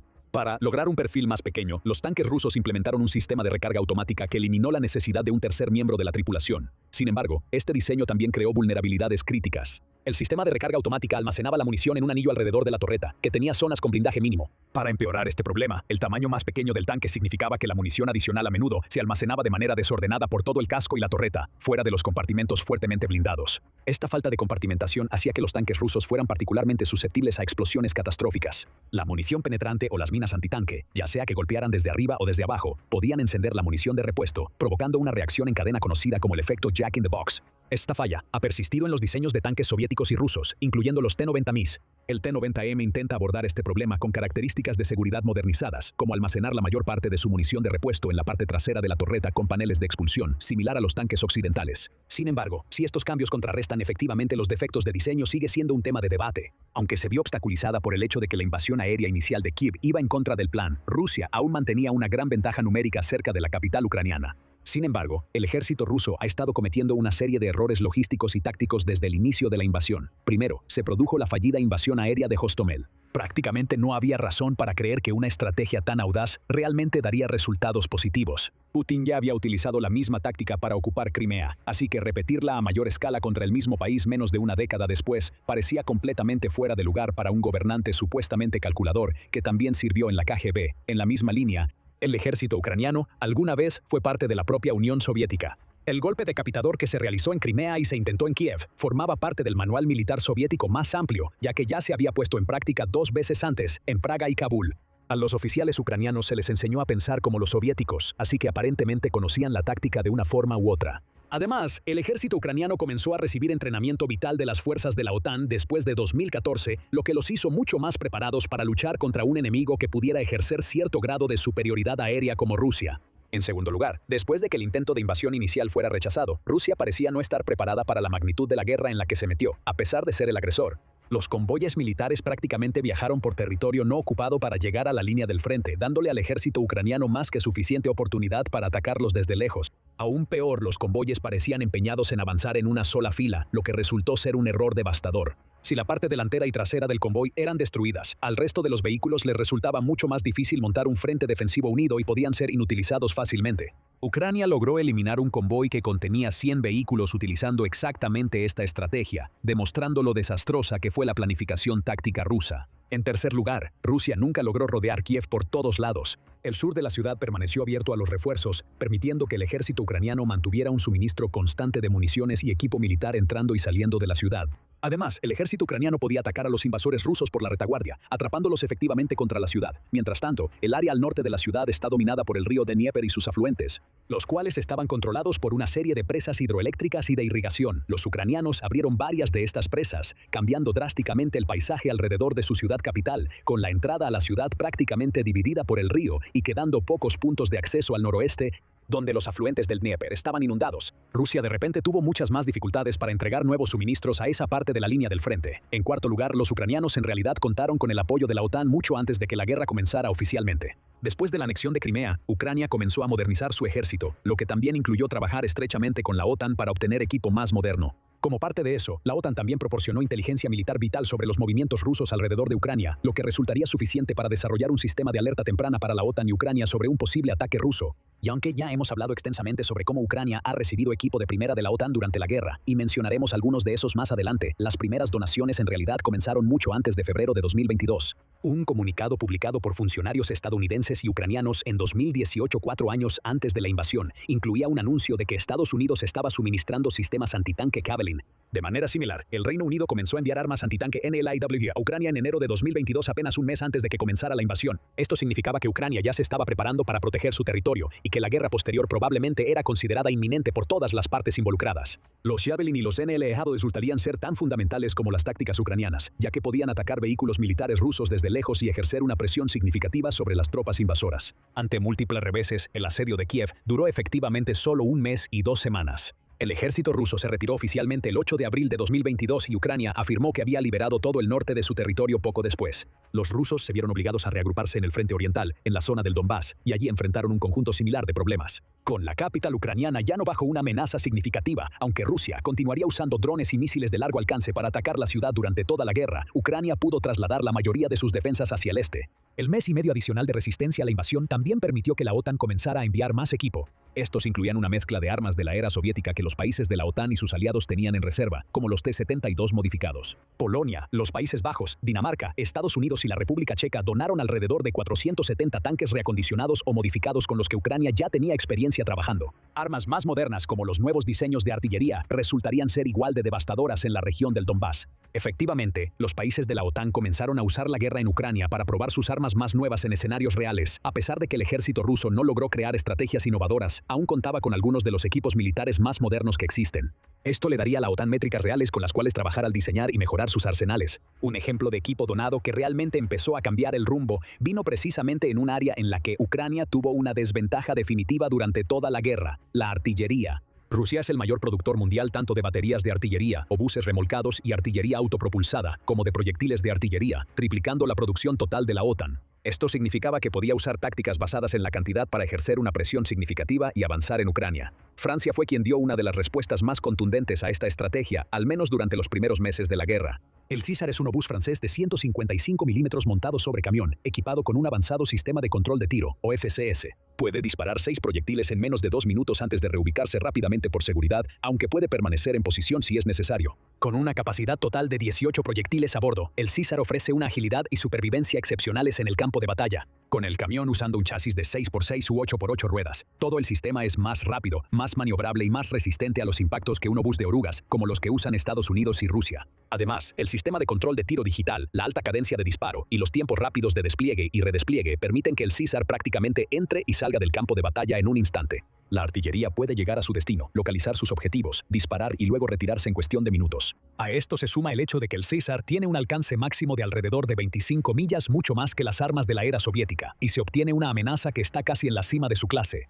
Esto evitará que las fuerzas rusas puedan montar un contraataque triangulando la fuente del fuego. La ventaja de alcance del César quedaría opacada por la introducción de artillería asistida por estatorreactor, que tiene un alcance teórico cercano a las 100 millas, mientras que Alemania y Boeing están avanzando en diseños impulsados por estatorreactor. Los proyectiles de 155 milímetros que actualmente Rheinmetall está proporcionando a Ucrania tienen un alcance de alrededor de 100 kilómetros o 62 millas y no incluyen tecnología de estatorreactor. Sin embargo, estos proyectiles de alcance extendido aún ofrecen un impulso significativo a las capacidades de artillería de Ucrania, acercándolos más a misiles tradicionales como el ATACMS en términos de alcance. El historial de César reforzaría los dos pilares de la guerra moderna, alcance y movilidad. Mientras Ucrania pudiera aprovechar armas que superaran en alcance o maniobrabilidad a sus contrapartes rusas, podrían mantenerse un paso adelante. Pero había un tercer factor importante que permitió a Ucrania adelantarse: la economía. Ucrania había recibido más de 50.000 millones de dólares en donaciones de la OTAN, ya sea en ayuda financiera directa o en equipo militar y municiones, así como en asistencia humanitaria. Esto permitió al país enfocar sus esfuerzos en otras áreas y aún así mantenerse al nivel del gasto de Rusia, que fue de aproximadamente 40.000 millones de dólares en 2024. Más importante aún,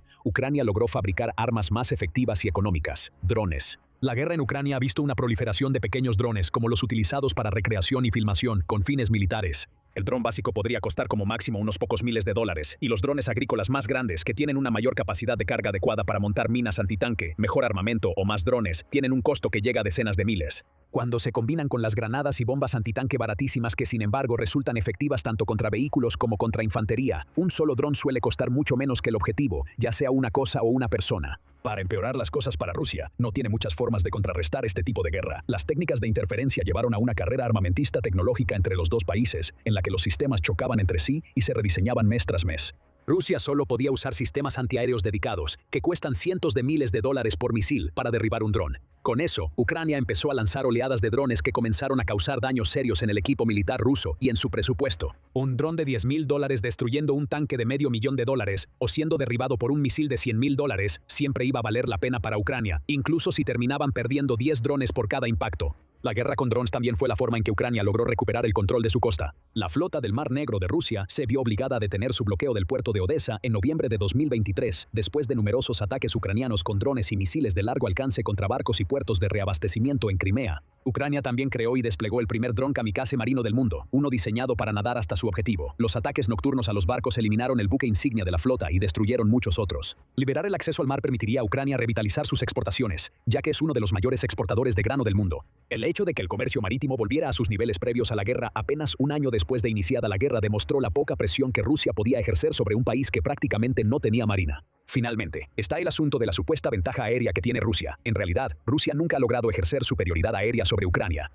Las fuerzas aéreas realizan la mayoría de sus misiones cerca de las fronteras rusas, sin alejarse demasiado del espacio aéreo ruso. Esto se debe a que la OTAN ha logrado suministrar a Ucrania un sistema antiaéreo de múltiples capas en todo el país. Se han utilizado baterías y misiles Patriot, drones, lanzadores portátiles y varios sistemas de misiles tierra-aire para deshabilitar radares enemigos, interferir sistemas de puntería o derribar drones. Protegidos por un escudo de amplia cobertura, el rango de acción de las fuerzas rusas suele estar muy por debajo del alcance máximo de cada una de sus partes constituyentes. Y siendo Rusia el agresor, cada pieza de equipo estará bajo amenaza constante, ya que Ucrania puede combinar sus sistemas antiaéreos con aviones y drones para agregar otra capa de defensa. Con una sorprendente falta de previsión y una dependencia excesiva de sistemas que no han resistido la prueba del tiempo, es justo decir que Rusia está teniendo un desempeño tan malo debido a su propia falta de innovación y tácticas militares. Y la situación realmente no ha mejorado para Rusia desde el inicio de la guerra. La OTAN ha comenzado a enviar equipo más moderno con cada nuevo paquete de donaciones, y Ucrania ha logrado crear una verdadera industria de fabricación de drones. Mientras tanto, las bajas de Rusia están aumentando hasta el punto en que tiene que usar soldados norcoreanos para aumentar sus efectivos. Es una señal de que el final de la guerra podría estar en el horizonte. Pero ¿tú qué opinas? ¿Ucrania logrará repeler completamente a Rusia? Gracias por vernos y deja tus comentarios abajo. Ahora ve y descubre la verdadera razón por la que Rusia inició la guerra en Ucrania, finalmente revelada, o haz clic en este otro video.